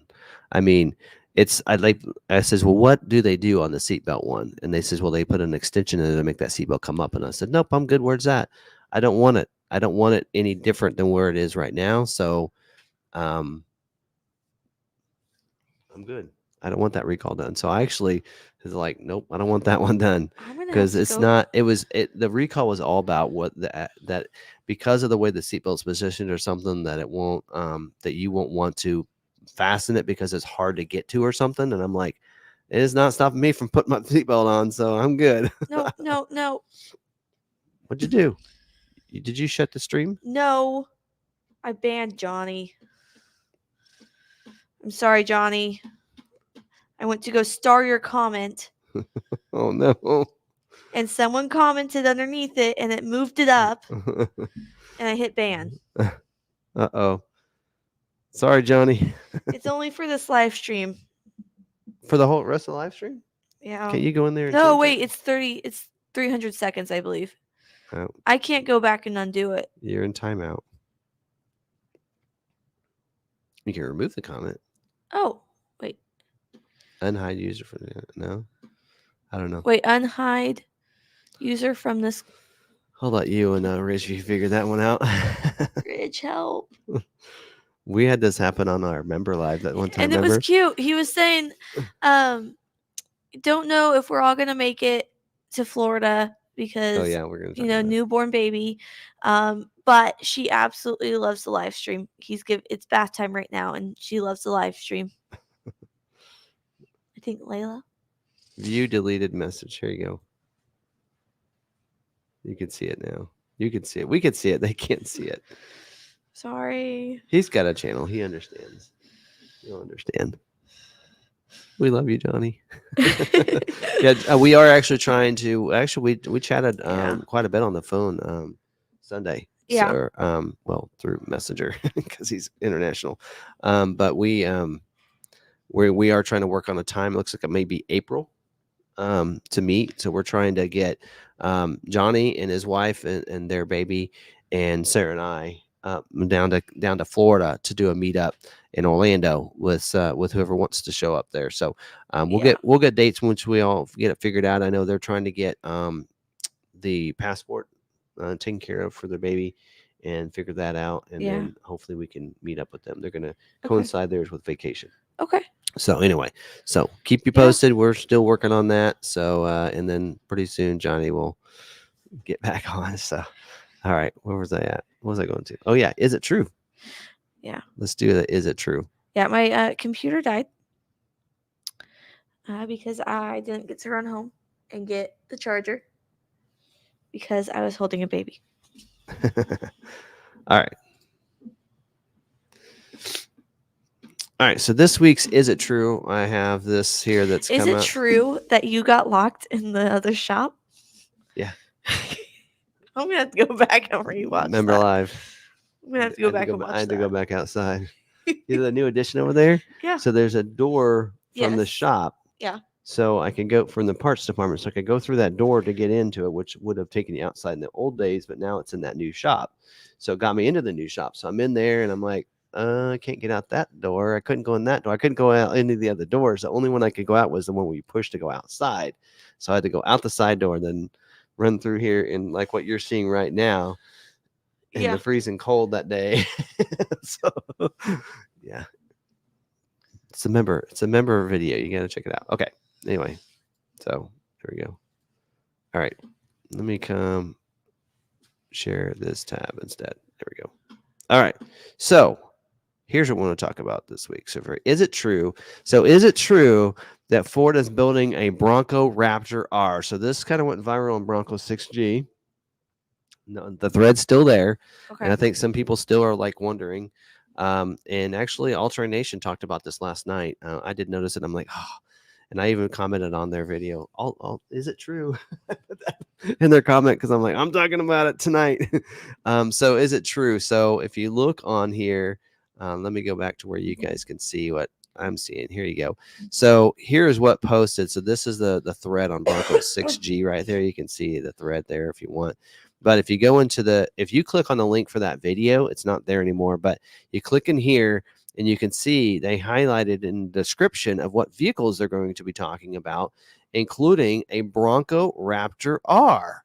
And so, for those of you who don't know, Bronco Raptor is a 3.0 liter EcoBoost engine, just like the F-150 Raptor is a 3.5 EcoBoost engine. Well, F-150 Raptor R is their supercharged V8 engine. So that leads people to think we got a Bronco V8 supercharged coming. No, folks, we don't. Because now if you go to that video, it actually I'm going to go ahead and share this tab now. If you look in the description now, they took that out. So it's right. It would be right here. So it is somebody corrected. So somebody messed up, caused a lot of people to get all worked up and thinking there's a Bronco Raptor R coming. There's not, folks. So someone dropped the ball and now got everybody worked up. Never believe what you see on the internet. Someone said, I'm going to put an R on my Heritage and see if I can resell it for $150K. There you go. So this is not true. It's not going to happen, folks. I mean, there is a Bronco DR. It's actually auctioned on Bronco Bring a Trailer right now. They do have a racing version, but it's not a production vehicle. Right. It's an aftermarket build. So I don't think right now, I mean, without making that hood bigger, I don't think they're going to be able to fit a V8 in there yet. So not room between the hood there's not and enough the room top of your windshield is already extremely small. Yep. But enjoy your 2.7 liter, or if you have a Raptor, that 3.0 liter EcoBoost engine. There you go. Yeah. All right. I was telling Jeff, we were cleaning off cars. I was telling Jeff, I was like, man, the one thing I miss from my Transit is my heated windshield. Absolutely love that thing. Because remote start and the windshield heats up. So then you're not sitting there trying to, get stuff off of it, and using whatever. It heats the windshield with coils spaced without. Right? That is the one thing I miss. Transit Connect. I do. I have Transit Connect. All right. So I was actually struggling even today about what I was going to talk about on my mind here. So I just have a little thing here, nothing major, not really anything that's on my mind, but something that I thought maybe you guys could talk about. So, all right. So we talked about this in our member live. See, this is why being a member pays off, folks. You get to see some stuff. So anyway, so here is, remember you guys were talking about all those Mavericks. So Maverick Truck Club. So there are some good forums out there. I like the Bronco 6G. I like Maverick Truck Club. They're all right. And I like helping people out in those groups. But so somebody posted here where they saw a huge convoy of Mavericks going on the Nogales, Sonora customs inspection point. So typically these Mavericks are shipped from, by the way, it looks like Sonic wants to advertise some sort of chicken dips over there. Anyway, so there's usually these are on the rail. They go over to Nogales, they switch over from one rail for Mexico to another rail for the US, and then they go in different places. But evidently they're having issues with getting them shipped out because the rail can only handle so much. And a lot of these were held up because of the recall, which I do know for a fact for that recall. But now we do have, now we got a new ad. Now, so it looks like to me they're transporting those. So Ford is doing whatever they can. I know this is costing them more money to do this, but they are getting a bunch of these shipped out. There's a video here. I don't know if I can play the video or not. Can you? Okay, my wife and I are picking up our Maverick today. Can they? We needed to cancel the Mexican permit on the CRB that we're driving. And as we're going back across the U.S. border, we see truckload after truckload of Mavericks waiting to cross over. Who knows? Maybe one of your trucks is right here. But that's pretty neat. Really, all the colors of the rainbow. Look how many of them there are. All right, thanks, love. You can hear the red dot again. All right. I don't know if you guys can hear that or not, but yeah, look at all those Mavericks coming on over. So Ford's, it's just kind of cool. Ford's doing what they can to get those vehicles moved. And transported to the dealers. And I know we're supposed to get we had a bunch held up. We didn't have a lot delivered in December because of those recalls. And we're supposed to get 108 delivered to us this month. So some of those from December. So dealers should have a big January when it comes to Maverick. My theory is that, they piled them up for that recall, and then they're still manufacturing them. Well, then there's also the fact that Texas closed its borders, so trains can't get across there. So there's more train traffic through Nogales. And so it's just really hard for them to push them out quickly. Well, that's usually where all of ours go through anyway. Right. Nogales is usually where they all go through. So, I don't think it was the shutting down the borders there. I think it was more the recall. Well, yeah, but then they can't pick back. They can't send more out like they usually could in a flood because there's more traffic. Maybe less rail cars to use. Yeah. Anyway, Mavericks are coming. If you have yours, be patient. It's coming. My other thought is that they have to be trucked through the checkpoint because it's a customs checkpoint. They have to be trucked through the checkpoint to then get on the train at Nogales. Well, they're probably since they can probably only transport so many on the train, they're just trying to get more out. So they're putting some on convoys. Yeah. That would be my thinking. But anyway, there you go. Now I'm ready for Q&A, and then I have a little rant. It's not a huge deal. And by the way, when we do the rants, it's no intention to say that our views are right or wrong.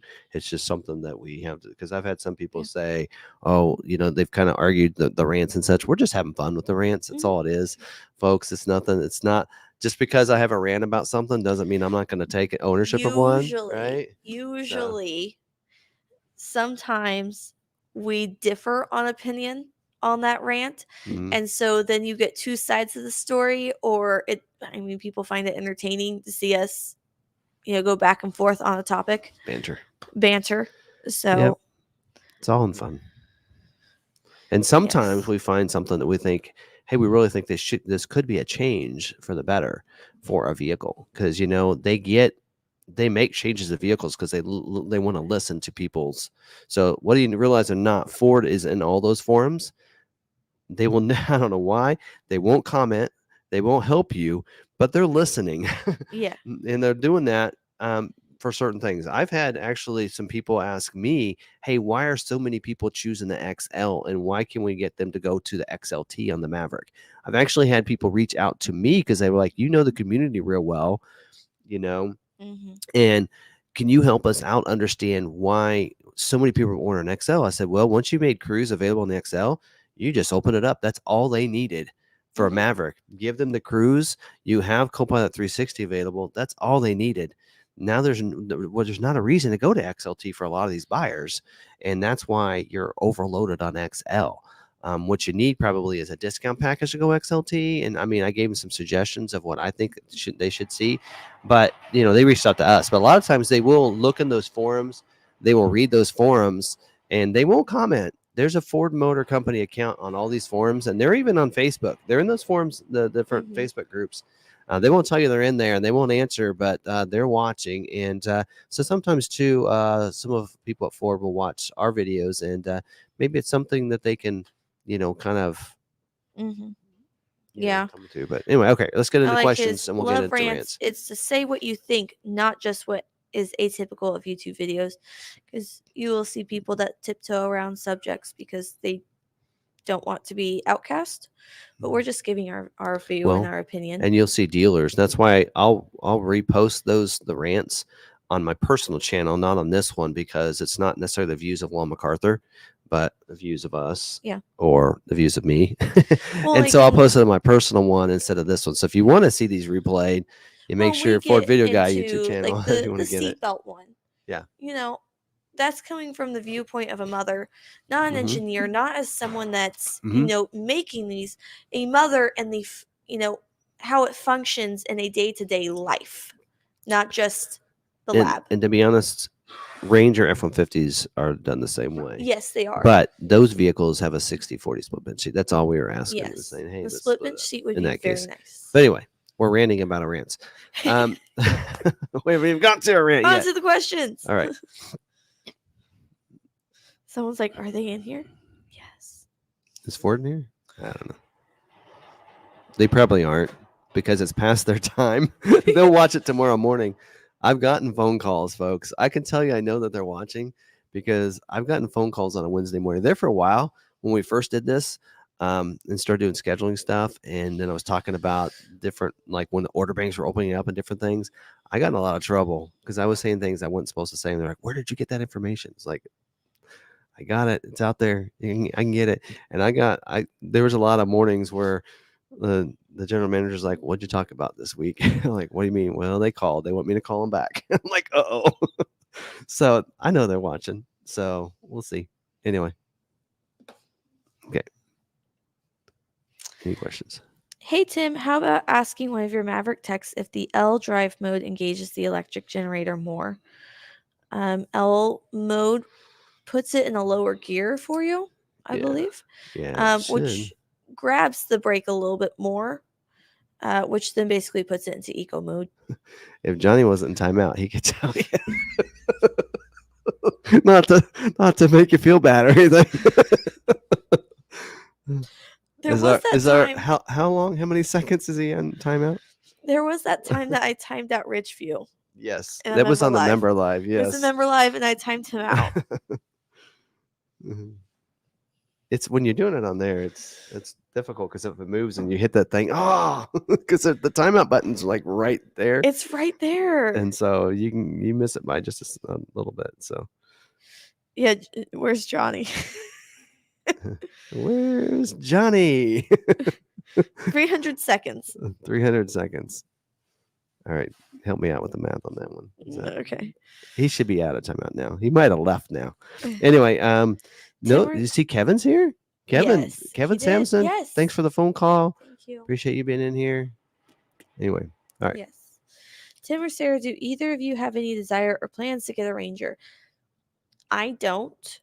I don't like the bigger trucks. I love the Maverick and I love its size. The other part about Ranger is it just feels so much like a bubble. If I could get a Ranger Raptor at feels like a bubble. If I could get a Ranger Raptor at D plan. Well, my other thought about Ranger is it makes that whirring noise or whatever it is. I don't know. The engine's loud. I don't like it personally. Maybe look at it. I don't know. Yeah. I just don't like Ranger. I feel like it's a truck version of the Bronco. I mean, Ford's intention is that's the Bronco truck version. But anyway. Which is probably why I get a Bronco Sport instead of a Bronco. Badlands Sport and Maverick EcoBoost are the same engine, right?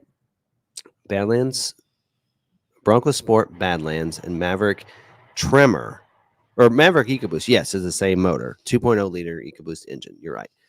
The Bronco Sport Badlands and the Tremor suspensions are the same. Yeah. Probably Mavericks are priority over Sport due to Maverick demand. It wasn't that way though. A year ago we had it was just totally opposite. It was like double the Bronco Sports were being built than the Mavericks, and they finally shifted that for a mid 23 model year, and now it's the opposite. What is it? 3,000 Bronco Sports in March and 8,000 Mavericks. So it is shifted now, but yeah, it wasn't the case for a while. And there are a lot. Bronco Sports are really popular in the metro areas. I know all the Kansas City dealers, they sell a lot of Bronco Sports based on us. We did sell out of ours, but we had to discount ours heavily to get ours gone. So, we'll see a bunch of them. There's a lot of them running around town. I'm going to highlight this. It's not a question, but thanks for posting on the F-150 Lightning Forum. I liked your 2 posts. Those were inspired by him. What posts? Well, one was the poll. The poll? Mm-hmm. How did that go, by the way? I didn't see that. Good. I think like 63% for extended range. Which is what we thought. Yeah. We've got some different opinions around the dealership about what people want in Lightnings. And we ordered the stock ones and what we ordered. To get a poll so from the consumer. I want to get a poll because I know as a Lightning Focus owner, group. I wanted to know. And so we got some answers. Yes. And did you notice what we have left right now? Yes. 1 platinum, and the rest are all standard range. Just saying. Will there be a hybrid Bronco soon? I have no information. I can't really tell you anything. I'm not hiding anything. Although if it's anything I learned at the dealer meeting, I can't talk about it. But they did not mention any hybrids at the dealer meeting. I can tell you that at least. So I don't know. We'll see. All right. What is the typical time frame from shipping status to being delivered to your dealership? It is usually 4 weeks. I mean, that's usually 4 weeks. They usually give a range because it's like 4 weeks to 5 weeks is usually the range, but 4 weeks is a good judge. There are some exceptions to it, like the 2023 Mavericks we have stuck in Kansas City since November. Mm-hmm. So there's some exceptions. Feel bad for those 3 people, and that's on a list. That's the only ones. We actually sent a list to Ford. We have about 10 vehicles that have been sitting at either their factory or at Kansas City for an overabundance amount of time. We have a vehicle that's supposed to be drop shipped to Roush that we're missing. We have no idea where it's at. It's a 23 F-150. We have some Super Duties that are missing. We have an Expedition that's just like we don't know where it's at. So it's not. Those aren't the only 3. But anyway, there you go. Okay. Good evening, everyone. I ordered a Maverick XL and 4K Copilot 360 from local small town dealer, 11/6/23. I understand constraints are there for the XL, but if no allocations, am I out of luck for a while? Yeah, they need an allocation to get yours scheduled. Mm-hmm. But you also ordered 11/6/23. If they have any rollovers or any other orders that were placed before that, they may get chosen before that. You might look and you might first see if they have an allocation for this month that starts this week. Yep. Because you have an XL, but it's EcoBoost. That actually helps your order out. Yes, it does. That actually helps you go on EcoBoost. Having EcoBoost helps yours get scheduled. So, all right. We have, how do PCOs work? If I have one that expires on 4/2/24, but my order isn't built yet with no VIN, will I miss out on the PCO even though I have an order within the system? Go ahead, check that one. So if basically they have that expires on 4/2, but that's when the quarter ends, they will renew it for the new quarter. We actually saw that going into January. Mm-hmm. There's an expiration date of, I think, December 31st or January 1st. It was January 1st or 2nd. Yeah, January 1st or 2nd. And it expired, but Ford renews it for the next quarter. Yep, they have to have expiration dates on them. So they'll always have them expire at the end of the quarter that they're in. So right now they're all expiring April 2nd. But those private cash offers, if you have that transition private offer, those will always extend. In fact, we saw some from 22 model year still showing up on the things. So they'll continue to go. They usually will go for more than a year from the order bank opened up. So I think most of these really don't expire until like next fall. So you're good. I was curious about Lightning scheduling. Ordered Pro 24 in October. Is that paused as well? No, if he already ordered, so he's talking about Lightning scheduling. Right now, they're not scheduling. They did not, like Lightning has not been listed in the scheduling the last several weeks. So they're not, I know that we got 0 Lightning allocations and we have Lightning orders. So I think they're pausing Lightning scheduling right now as well. So, but you're lucky you got a Pro because now it's only fleet. So can't get a Pro version now unless you're in business. So asked him where he's staying when he comes to Bronco Super Celebration East. Lucy and I will be there.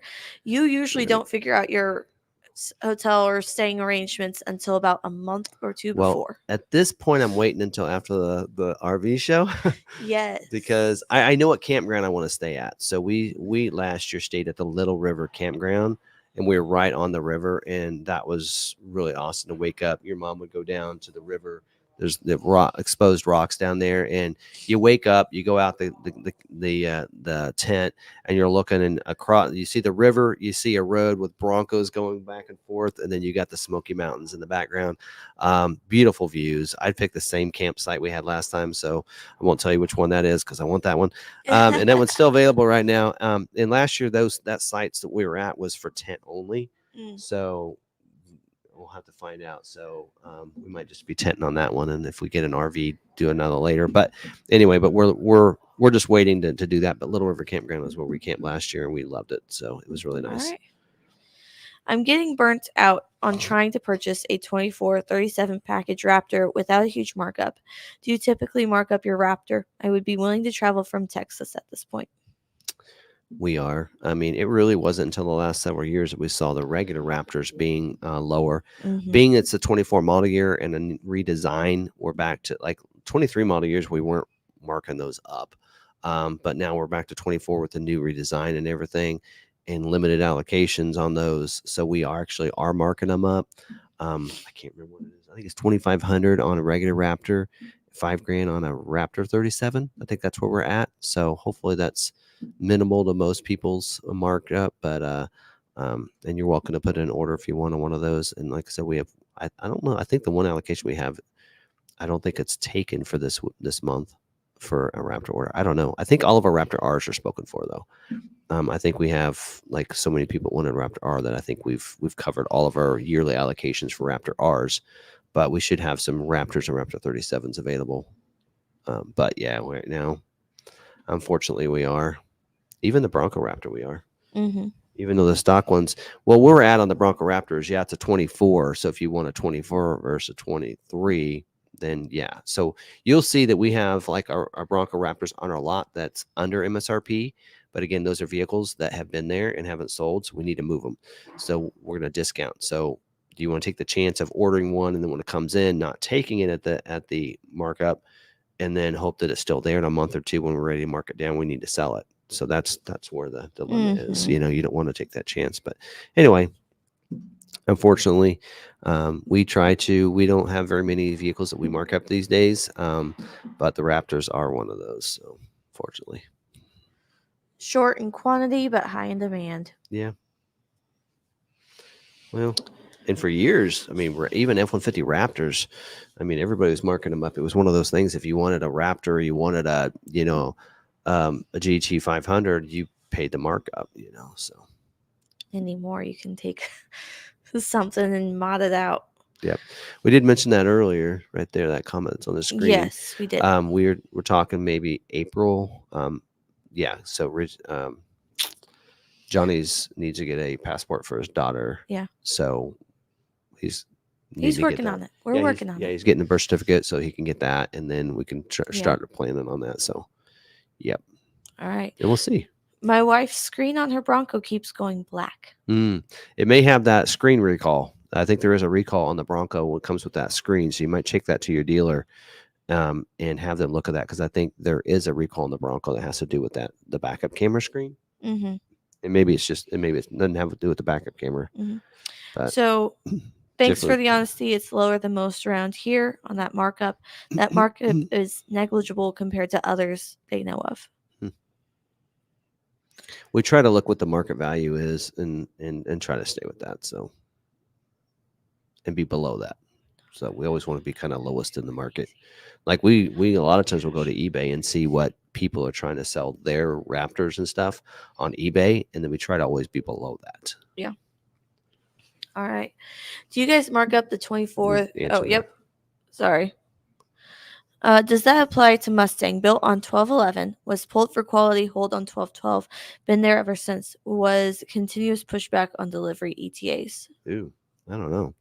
I didn't think they were having issues on Mustang. What is it? I mean, yeah. What's your build? Yeah, I don't know. That would be interesting. But it could be. Yeah, I don't know. All right. We have Rushman. Is the discontinuation of the Falcon AT3W possibly the cause of Bronco Sport production pause? Could be.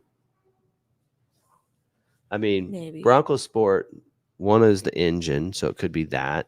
but it could be the all-wheel drive system. Could be the tire. It's hard to tell. I guess you can kind of look and see what's on that's not on the others, but I'm not sure. Tom says, I have a rant. Ford should not be fulfilling orders for vehicles for people that ordered in December when some of us ordered around 6 months before. It's not our fault the dealers are not allocated. Not only that, they may be fulfilling orders. Your dealer may have allocations, but they may be fulfilling orders that they can fulfill, that they can build. Yeah. They aren't going to schedule something with, right now, high output is constrained. They don't have as much ability to build the high output vehicles or the Super Duty, so they aren't building as many of those. Yeah. So someone might see, oh, well, that guy ordered, 3 weeks after I did, but he's getting built now and I'm not scheduled. Well, that's because he had a build that wasn't high output and you have a build that is high output. Yeah, like we have 39 allocations this month for Super Duty, but if only 2% can be limited, if we have 10 limited orders, we're not going to get them all scheduled, so they'll kick over to the next month, but all the others could maybe get scheduled because they hit the configuration of the work. Like we have a bunch of platinums that need to be scheduled. We actually had someone that had a platinum come in, high output platinum Super Duty that came in the new Glacier Gray. When it came in, they hated the color, so they said, we'll just reorder it. I'm like, good luck on that one. Your platinum high output, that just puts you the back of line of everybody else. Good luck on that one, because that is one of the hard ones that's to be scheduled. So it's just going to take longer. I like this. Orders are based on supply, not demand. Whatever Ford has supply for, they're going to be able to build. And the way you look at that is you could say, well, mine was put in first. They should not. I mean, they have to continue the production run to go through, right? That's like if I'm sitting here and I have all these pins, right? And I can make 2 blue pins, right, and 1 silver pin, and one of these these organic, or what do they call them, the nice pins that are good for the environment, right? And I can make this many every month, right? But your order is like, I wish I had actually more, but then if yours was the one that was hard to make, I can make one of these. So do I stop making them because I have a bunch of these and these people are waiting? I want them to go first. I can't do that, but I could keep making them. As a business model, you want to keep making what you can make. And so if you have orders for this, you'll go ahead and schedule those orders so you can build those blue pins, right? Because you can make a bunch more of those. So as long as there's orders, you're going to build them and you're going to schedule them and make them, right? And then if there's more orders on this, they're just going to have to wait a little longer. I mean, unfortunately, that's when you're talking about a production, you're talking about a manufacturer that makes they made 2 million vehicles last year. Someone said F-150, 31K. How are they pushing out 31,000 F-150s? It said that every 54 minutes, 1 F-150 is coming out of that factory. So there's a factory that builds. Dearborn builds just F-150s. Yes. And then Kansas City also builds F-150s. Yes. So they don't have just one full plant that's all they build, but also a plant and a half. Mm-hmm. So that other plant in Kansas City builds Transits and F-150s. Yes. So think about like Hermosillo that makes 2 models in that one plant, right? Yep. Anyway. So someone said staying in production is cheaper than doing nothing. So you build what you have in supplies to build. Yeah. Yep. Okay. It is. Yeah. I mean, not that it's the best model, but it's what I mean. And I'm not saying the way Ford does it is perfect or anything, but a lot of people say, well, I don't know what, they just go to the Tesla model. But Ford's been making old vehicles a lot longer than Tesla has, and they're only making, when you look at Tesla, they make it very simple too. Like you have this model, you don't have a lot of options, so it's a lot easier for them to keep the production running and produce a bunch and in order, because there's not a lot of options. Hopefully you like white, that kind of thing, right? But that's kind of that they have a different model on how they're doing it. On F-150, there's so many configurations that people want. And so there you go. Anyway, all right. Our Maverick trimmer is still selling good. We had 3 on our lot for 3 months. The third Maverick is still here to this day since mid-October. Not really. I mean, they aren't in as high of a demand as Ford thought it would be. Yeah, EcoBoost are. Now, I love my trimmer. I love how it drives. I like how it drives. That thing, yeah. I drove it the other day. Yeah, that drives nice. You did. Yes. I'm just kidding. Where was I going? I was going somewhere for you, and you like take the Maverick. Oh yeah. Yeah, I was in the back. So we have 21 people now. We had some come available, and if you break down, can you break down the drivetrain? There. So 12 of those are gas. 9. I can't believe we have 9 hybrids. Mostly what we have is gas. We don't have any trimmers right now, but we do things differently than most dealers. Is that we don't hold on to our inventory. We keep it moving. So the 20th is coming. 4 days is the snapshot. That's where allocations are based from. So they figure out what your inventory is, and that inventory, it negatively affects your allocation. So if we earn 38 allocations for Maverick this month, but we have 12 or we have 21 on a lot, we're only going to get like 12 allocations. That gets taken away from that because we already have available. So available, in transit, in the system vehicles are affected and negatively affected by how many allocations we get. So we want to have that. Our goal is to get it down to 0 if we can. So we want to move as many of these. So we actually just lowered down. You did the pricing, didn't we? Some of these, I know on all the Lariats, we lowered down to like close to MSRP, as I said last week, I don't really pay attention to what I'm repricing. I just reprice it. I know. But we did some, on Maverick, we did some crazy things. But yeah, sometimes I do take a look and go. We keep lowering vehicles. We have Broncos $3,000 off MSRP right now. $3,000 off MSRP on Bronco. Well, hey, are we close to the end of the questions? Because I'm ready to rant about that. But yeah, what Mavericks? Okay, I think we went to a pricing system here where we basically, if it was a Lariat, what's this in here? Lariat hybrids are 1,000 over, because it's a hybrid, so it's 1,000 over. But Lariat EcoBoost are probably sticker. Do we have a Lariat EcoBoost? We don't. Okay, well, we can't. Anyway, we basically did. If it's a XLT hybrid, it's still 1,500 over. If it's a Lariat hybrid, it's 1,000 over, and then 500 over for EcoBoost right now. But we'll take any deal on those. If you want to offer us an MSRP on a Maverick, we might negotiate with you down and meet you part way. But anyway, so yeah, I mean, we don't let every Tuesday we go through our inventory. How many we sold? How many we have in excess? Oh, you know what? We haven't sold a Bronco this week, and we gained another Bronco. Okay, we just lowered Broncos. So we have one. We have a Badlands. It's $3,600 off now. We have Wild Tracks $3,000 off. Black Diamond $3,000. That's a good deal. Black Diamond $3,000 off. We got Big Benz at $2,250 off. That's losing money, folks. Raptor $2,000 off on a Raptor, Bronco Raptor. Big Ben $1,750, $2,750 on this other Badlands, and $1,000 off on that Bronco Raptor. So we actually, the way we do our pricing is the older the vehicle gets, the more it gets discounted. So once it hits, it hits 20 days, it hits 30 days, it hits 45, it hits 60 days. It's not going to be here at 75, folks. We're going to do whatever we can to get rid of it. And that means losing money, because we'll lose a lot more money if it has to be, we have to pay interest on it. So, we have a Bronco Sport RTR that you get the RTR package for free. It's $9,000 off right now. So, I mean, that's just kind of how we do things. Hopefully most dealerships that are smart will do the same, something similar to that. They shouldn't have a vehicle for 3 months. Once that thing hits a month, 2 months, they should be losing their money to move it. So anyway. Okay. Just there you go. There's a little rant. All right.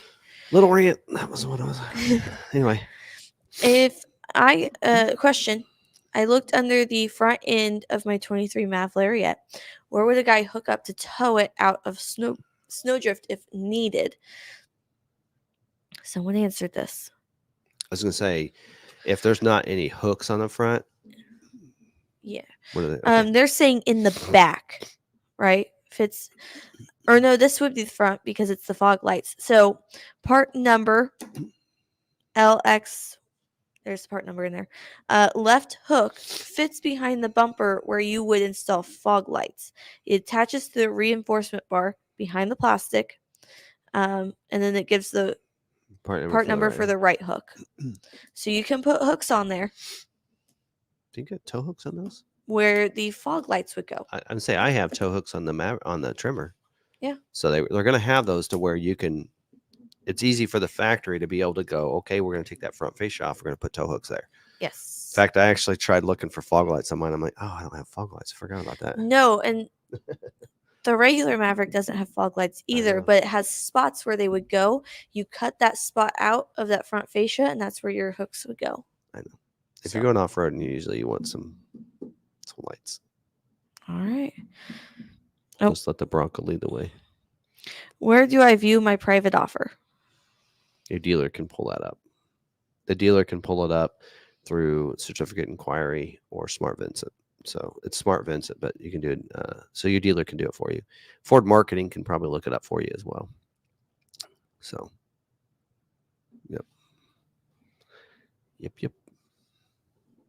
And that's for all right. Yeah. Do you have any stock Ranger Lariats coming in? I'm tired of waiting for a build date. So we had initially five Rangers that were scheduled for production. They were all retails. And we have 5 allocations this month, and we have like 4 retail orders in there. So we probably won't have a stock Ranger unless somebody turns one down coming in initially. So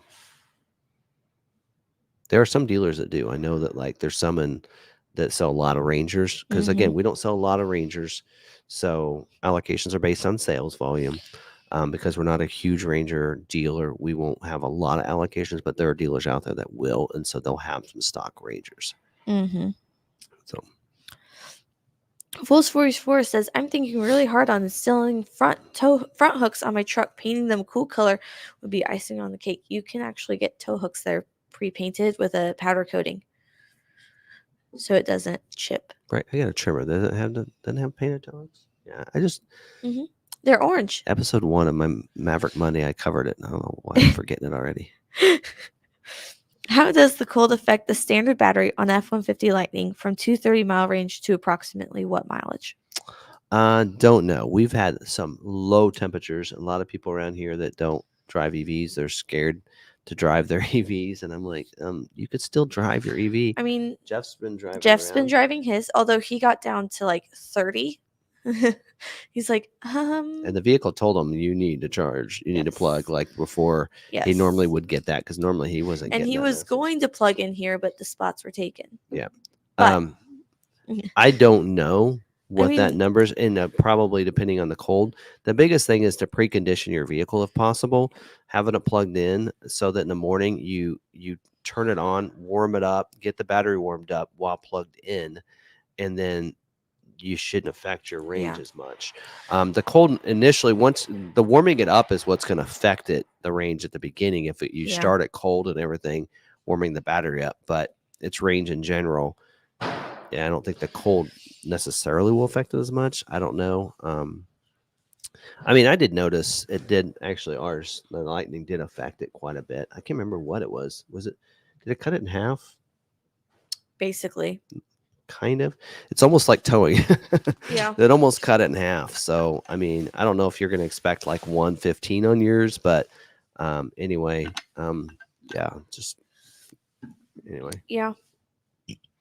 I mean, we have 2 employees where their mach-e is their daily driver, and that is their only vehicle that they drive. And both of them have been driving it the entire week, all last week, all this week, with negative temperatures, negative wind chill. It's all about knowing that you need to charge and watching your battery level. But Jeff, Jeff uses a 110 outlet to charge in our house. Well, we've had people that are taking the EVs home because they're supposed to drive an EV to learn, and then they're scared that they're not going to get here, and they're not going to get here, or they're not going to get home. Yeah. But our 2 employees that it's their daily driver are doing great. Yeah. Well, we sold the 2 that we had, 2 employees, I think. That's right. So we now have 4. Well, except like Ryan, his is his daily driver and he works here. Jeff is his daily driver and he works here. Colton it's for his wife and it's going to be her daily driver. Yeah. And then I don't know who bought the other one. And we might have not sold it to an employee. I don't know. But they're both sold. Anyway. The 2 that have been driving them are doing great. They're driving it every single day and they're still making it into work. So it's all about knowing what your limits are and to charge. Just like charging. I've had people say it takes like 40, 50 minutes to charge. I said, we never set at a charger for more than 30 minutes. Although usually our charge time was enough that like we at Topeka, we usually get out of the car, you plug in, and then we head over to Chick-fil-A. We have our meal, and then we walk back and we're done. Well, we're ready to go. We ate our meal in the mach-e or the lightning. And by the time we got done eating, it was like, and that was cold 80%. Weather too. Yeah, that was cold weather. That was cold weather. Yeah. So it's just also knowing. I always when I look for a charger, I don't look for the 60 amp, the level 2s. I'm looking for the level 3s, 150 kilowatt. It comes with experience. Yeah. Anyway.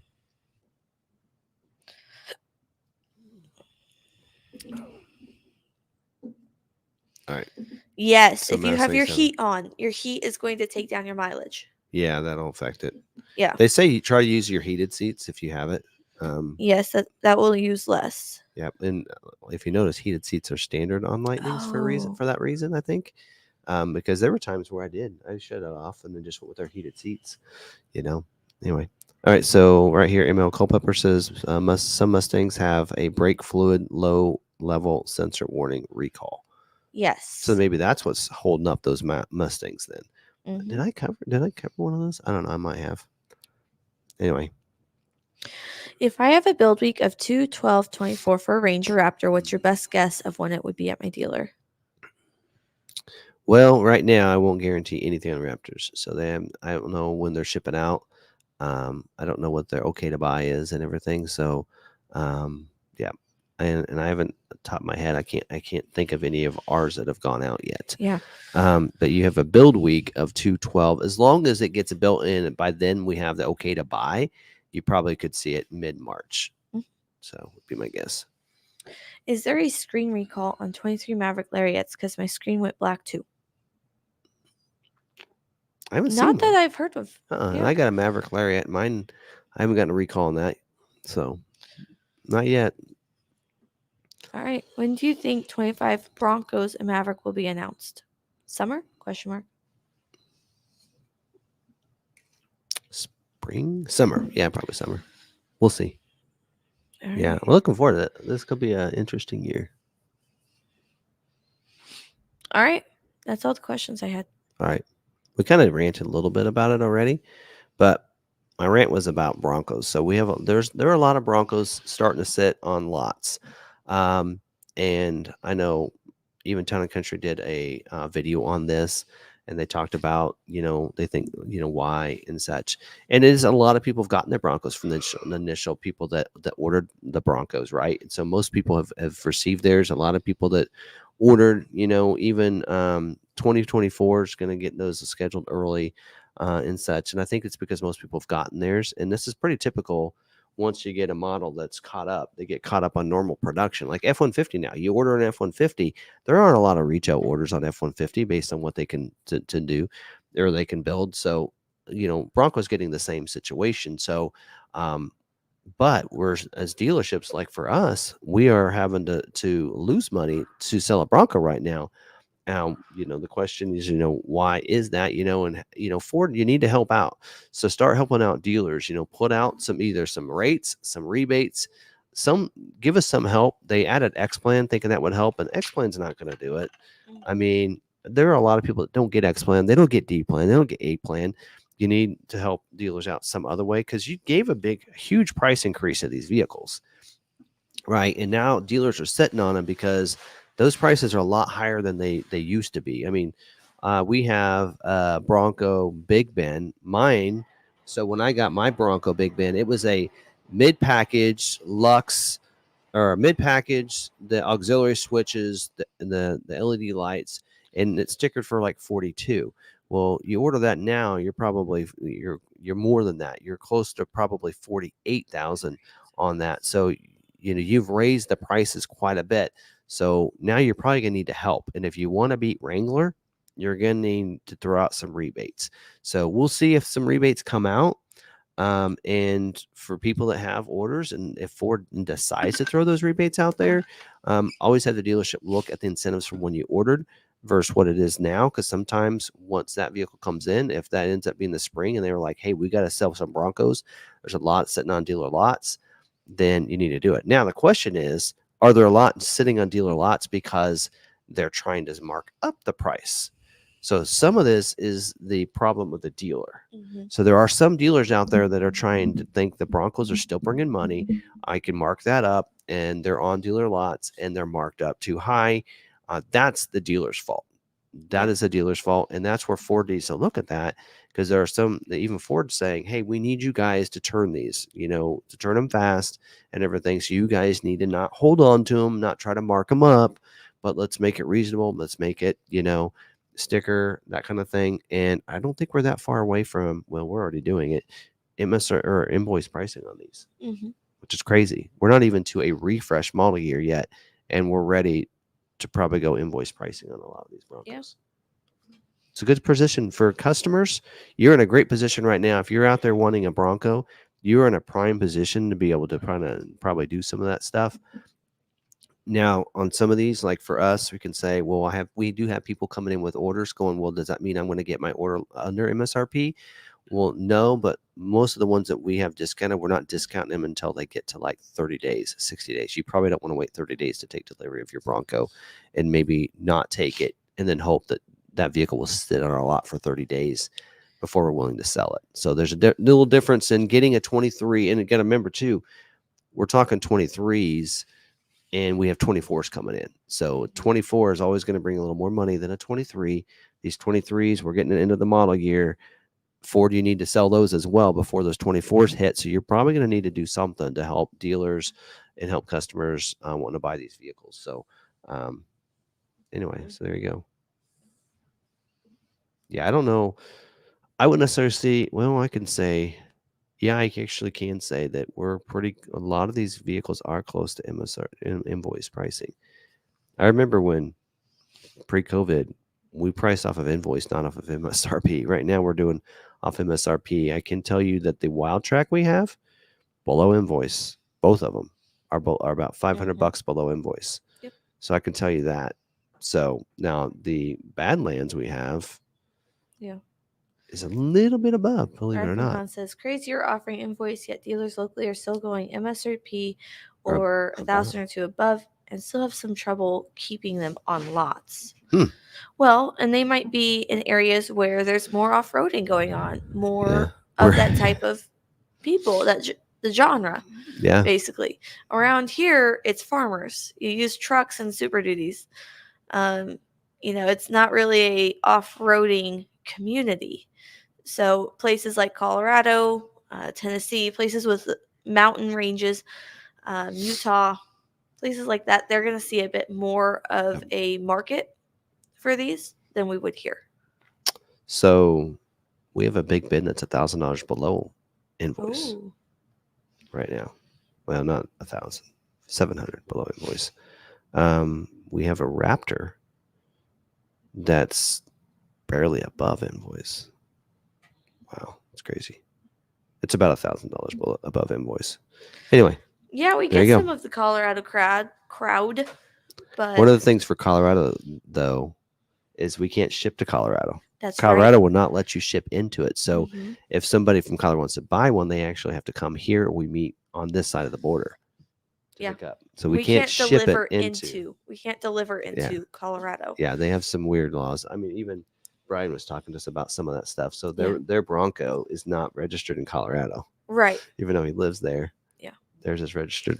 Anyway. Well, and you also have to think about the fact that, year one Bronco was based off of what? Jeep sales in that area?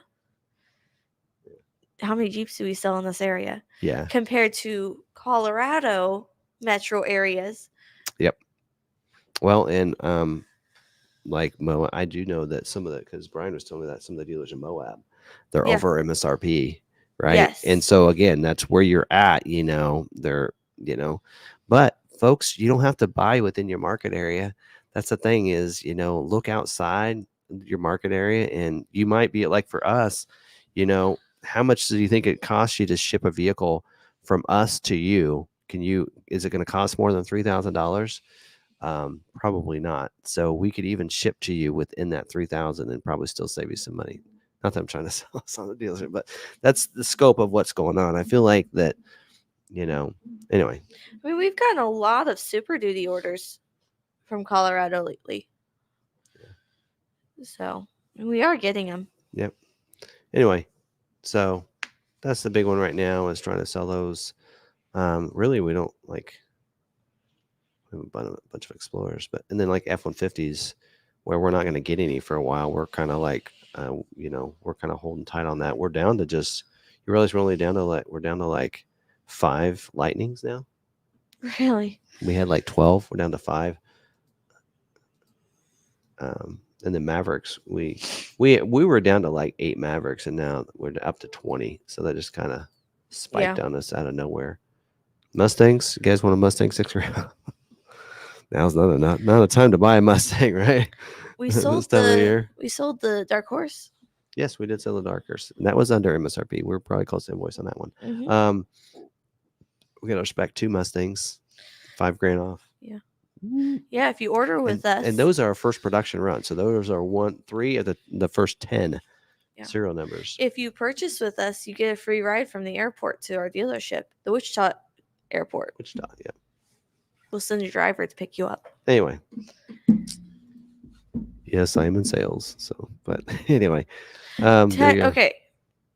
Technically, you are in sales, but you are not the seller. Yeah. Well, like I said today, I'm like, man, that Dark Horse sold. I said, somebody got a good deal on that. Mm-hmm. That was a good deal. They got a Dark Horse with the handling package at like $1,500 below MSRP. That is a good deal on that vehicle.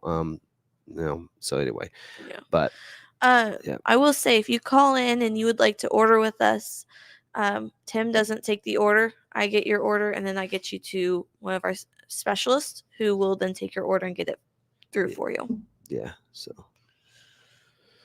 Yep, I'd love to, but I'm a little busy to be able to. We have a lot going on to help you out as good as you. Everybody deserves to be helped out. So, all right. What does it take to order from out of state? Your name, your phone number, your email address.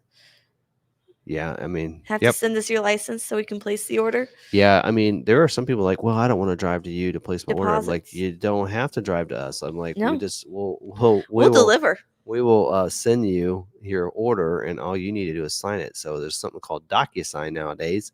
Then we can just send that to you with the buyer's order and such, and you fill in your spot. We print it out and submit it to Ford. It's done. It's that easy. Copy of driver's license and deposits. Deposits on Bronco. Some of them, we do. And Super Duty. Yeah, and some of them it's just because if we get stuck with some weird configurations or something, then we gotta sell those. And sometimes, like on some of these, we might end up losing money to sell a certain configuration, especially Super Duties. So the more expensive it is, the bigger the deposit is required. So some of our Super Duties do require like $1,000 or even $2,000 if you're going to order a $90,000-$100,000 Super Duty, right? Mm-hmm. Kind of makes sense. I think Bronco, we were at $500 right now. I don't. Most vehicles, Maverick, it's nothing. But again, depends on. Usually, it goes with the price of the vehicle. Usually, as it spikes up, it goes up more. I think on Lightning, we're doing a higher deposit because we're getting stuck with these people that aren't taking their Lightnings, and then we're struggling to sell the Lightnings. Well, and then our Super Duties without discounting them. If they are 80 or 90 and above, then we are requiring it because it's a high-end vehicle with a very high price tag that might be hard to sell. Well, like we found out on Roush Super Duties, we got those. The MSRP that's on the Roush Super Duty was over $100,000. Yeah. Right. As soon as we dropped it under 199, 3 out of the 4 sold within a week. I was gonna say I haven't seen those on the website for a while. Bam, bam, bam. We have 1 left. Yeah. And so we found out where that price is for some of those people. So again, the higher that price goes up, the harder it is for that to sell. Yeah. So Airports, Salina is really hard to get into. Wichita. They have really weird flight patterns. Wichita is the one that we suggest. Yeah. Wichita, and we'll pick up in Wichita for no fee on that or anything. Yeah. So we'll schedule it out, pick you up, and bring you here. So Yep. Or if you want to stay at home, we can arrange delivery to you.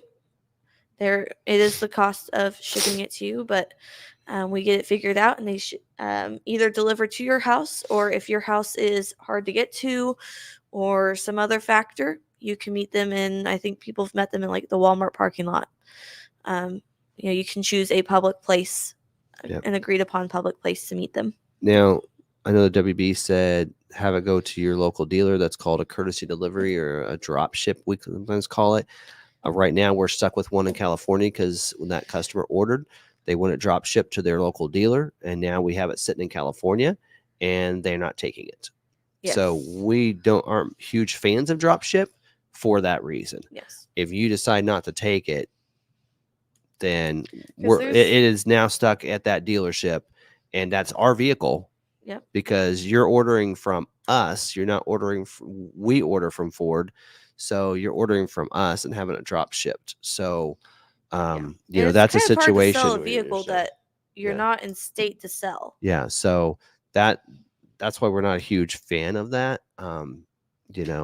But we understand in some situations, but now we have this one that we have to decide: do we pay the $1,500 to $22,000 to get it shipped from California to us, and then there's only $500 markup, so we know that we're going to either lose $1,000 on that vehicle to sell it at MSRP, or then at that point we've got to mark it up to make that money back for the drop ship or for the shipping, or do we just let that dealer have it? There you go. And actually, a couple of times we've sold to people in that area right off of this live stream. So again, don't forget, if you're in California, we got that one down there, and I will do basically invoice pricing on that Maverick XL EcoBoost. We'll do, and I say invoice because we got to pay for the courtesy delivery. So you're buying an MSRP, but we won't charge you for the courtesy delivery, only for the dealer fee. So you're Yep. Do you have a game plan on what to plan for when the truck arrives? So when a vehicle arrives here, it takes a day or two to get through our setup process that we have. Usually your salesman doesn't like to make the call that it's here until they have the keys in their hand and it's set up ready to go. Yep. At that point, they give you a call. You start paperwork, you fill out your credit app, you go through all of that.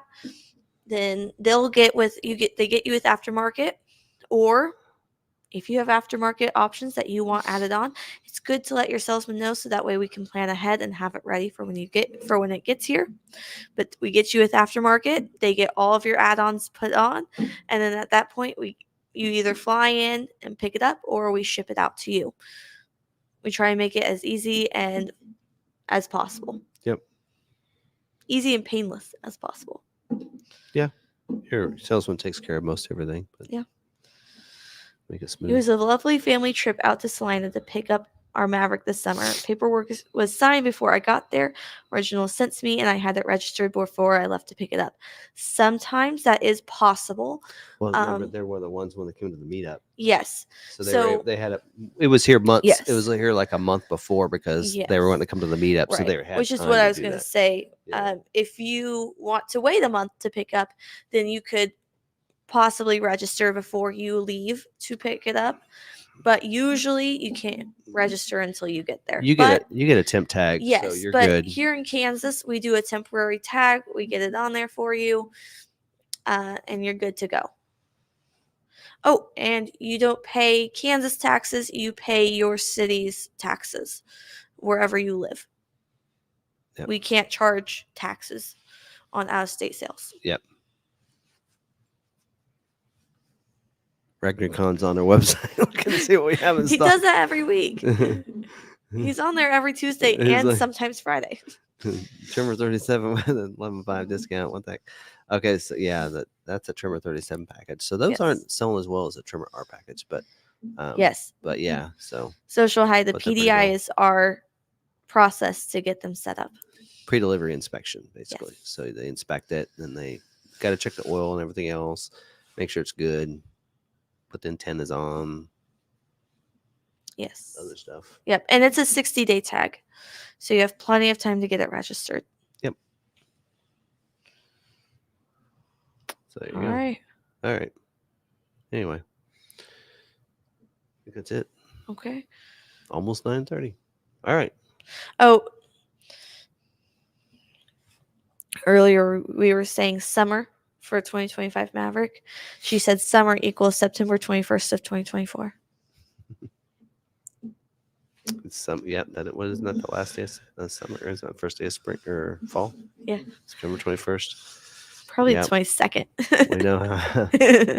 Well, and we don't really know because so normally most years they start like opening the order bank about 2 to 3 months before Yeah. the first production date. So, what was it in Nope. 24 model year? Was it October when they started production? Did you put somebody else in timeout? Yes. Well, Social High. Good thing we're ending the stream. Sorry. You usually don't do that. No, I don't. She did do it on purpose. You had do a it good on purpose. comment too. Can you check his comment for me? So they have good stuff on website, but I've No, it's the next one. I've done PDIs myself. Wink, wink, aka take it out of transport mode. So they actually have a more But, extensive yeah. list that you have to follow through now. Yeah, but yeah, transport mode is one of them. But yeah, I mean, he does a lot of them pretty quick. But yeah, so yeah, Ragnarcon, our trimmer 37s, what we like to say is a trimmer 37 is to the trimmer what a Raptor 37 is to Raptor. So you're talking 37-inch tires, some cool wheels, Yeah. fender flares, the hood scoop, and everything, lift and everything. It's pretty cool. So anyway, Johnny probably Where's got Johnny? logged out for enough time that he's like, I'm just gonna go put my daughter to bed. yeah. Sorry. No, he's not coming back. You're gonna have to message him. All right. Anyway, Tell Tim to have a tour of the parts department. yes, I didn't go through parts. They want to see the backlog of parts and stuff. Yes, they do. It's actually pretty full right now. Who knows how cold it's going to be this Call it week? trimmer It might be- 33.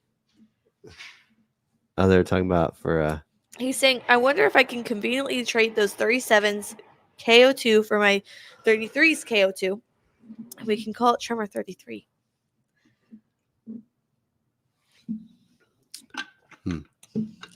Yep. Niles is still in here. And you're sticking with us late tonight, Niles. Yeah. Anyway, Are you off tomorrow morning? all right. Anyway, I was gonna say, are you expecting more snow on Thursday? So you're expecting a snow in again. all right. Well, anyway, All right, let's hop off before I log anybody else out. time All right. anyone else out. Anyway, all right. Well, guys, thank you very much for joining us. Some great conversation, great talk, and hope you guys enjoyed it. I was a little nervous this week, so I'm like, I don't have a rant, I don't have this, I don't have that, but ended up pretty good. So thank you guys very much for joining us tonight. Appreciate it. So yeah, I don't know what videos we got, but yeah, we got some videos hopefully coming this week for you guys, and hope you guys have a great week. And yeah, other than that, I think we're done. All right. Yeah. Thank you guys. Stay positive, be kind to one another, And be kind to yourself. and we'll see you later.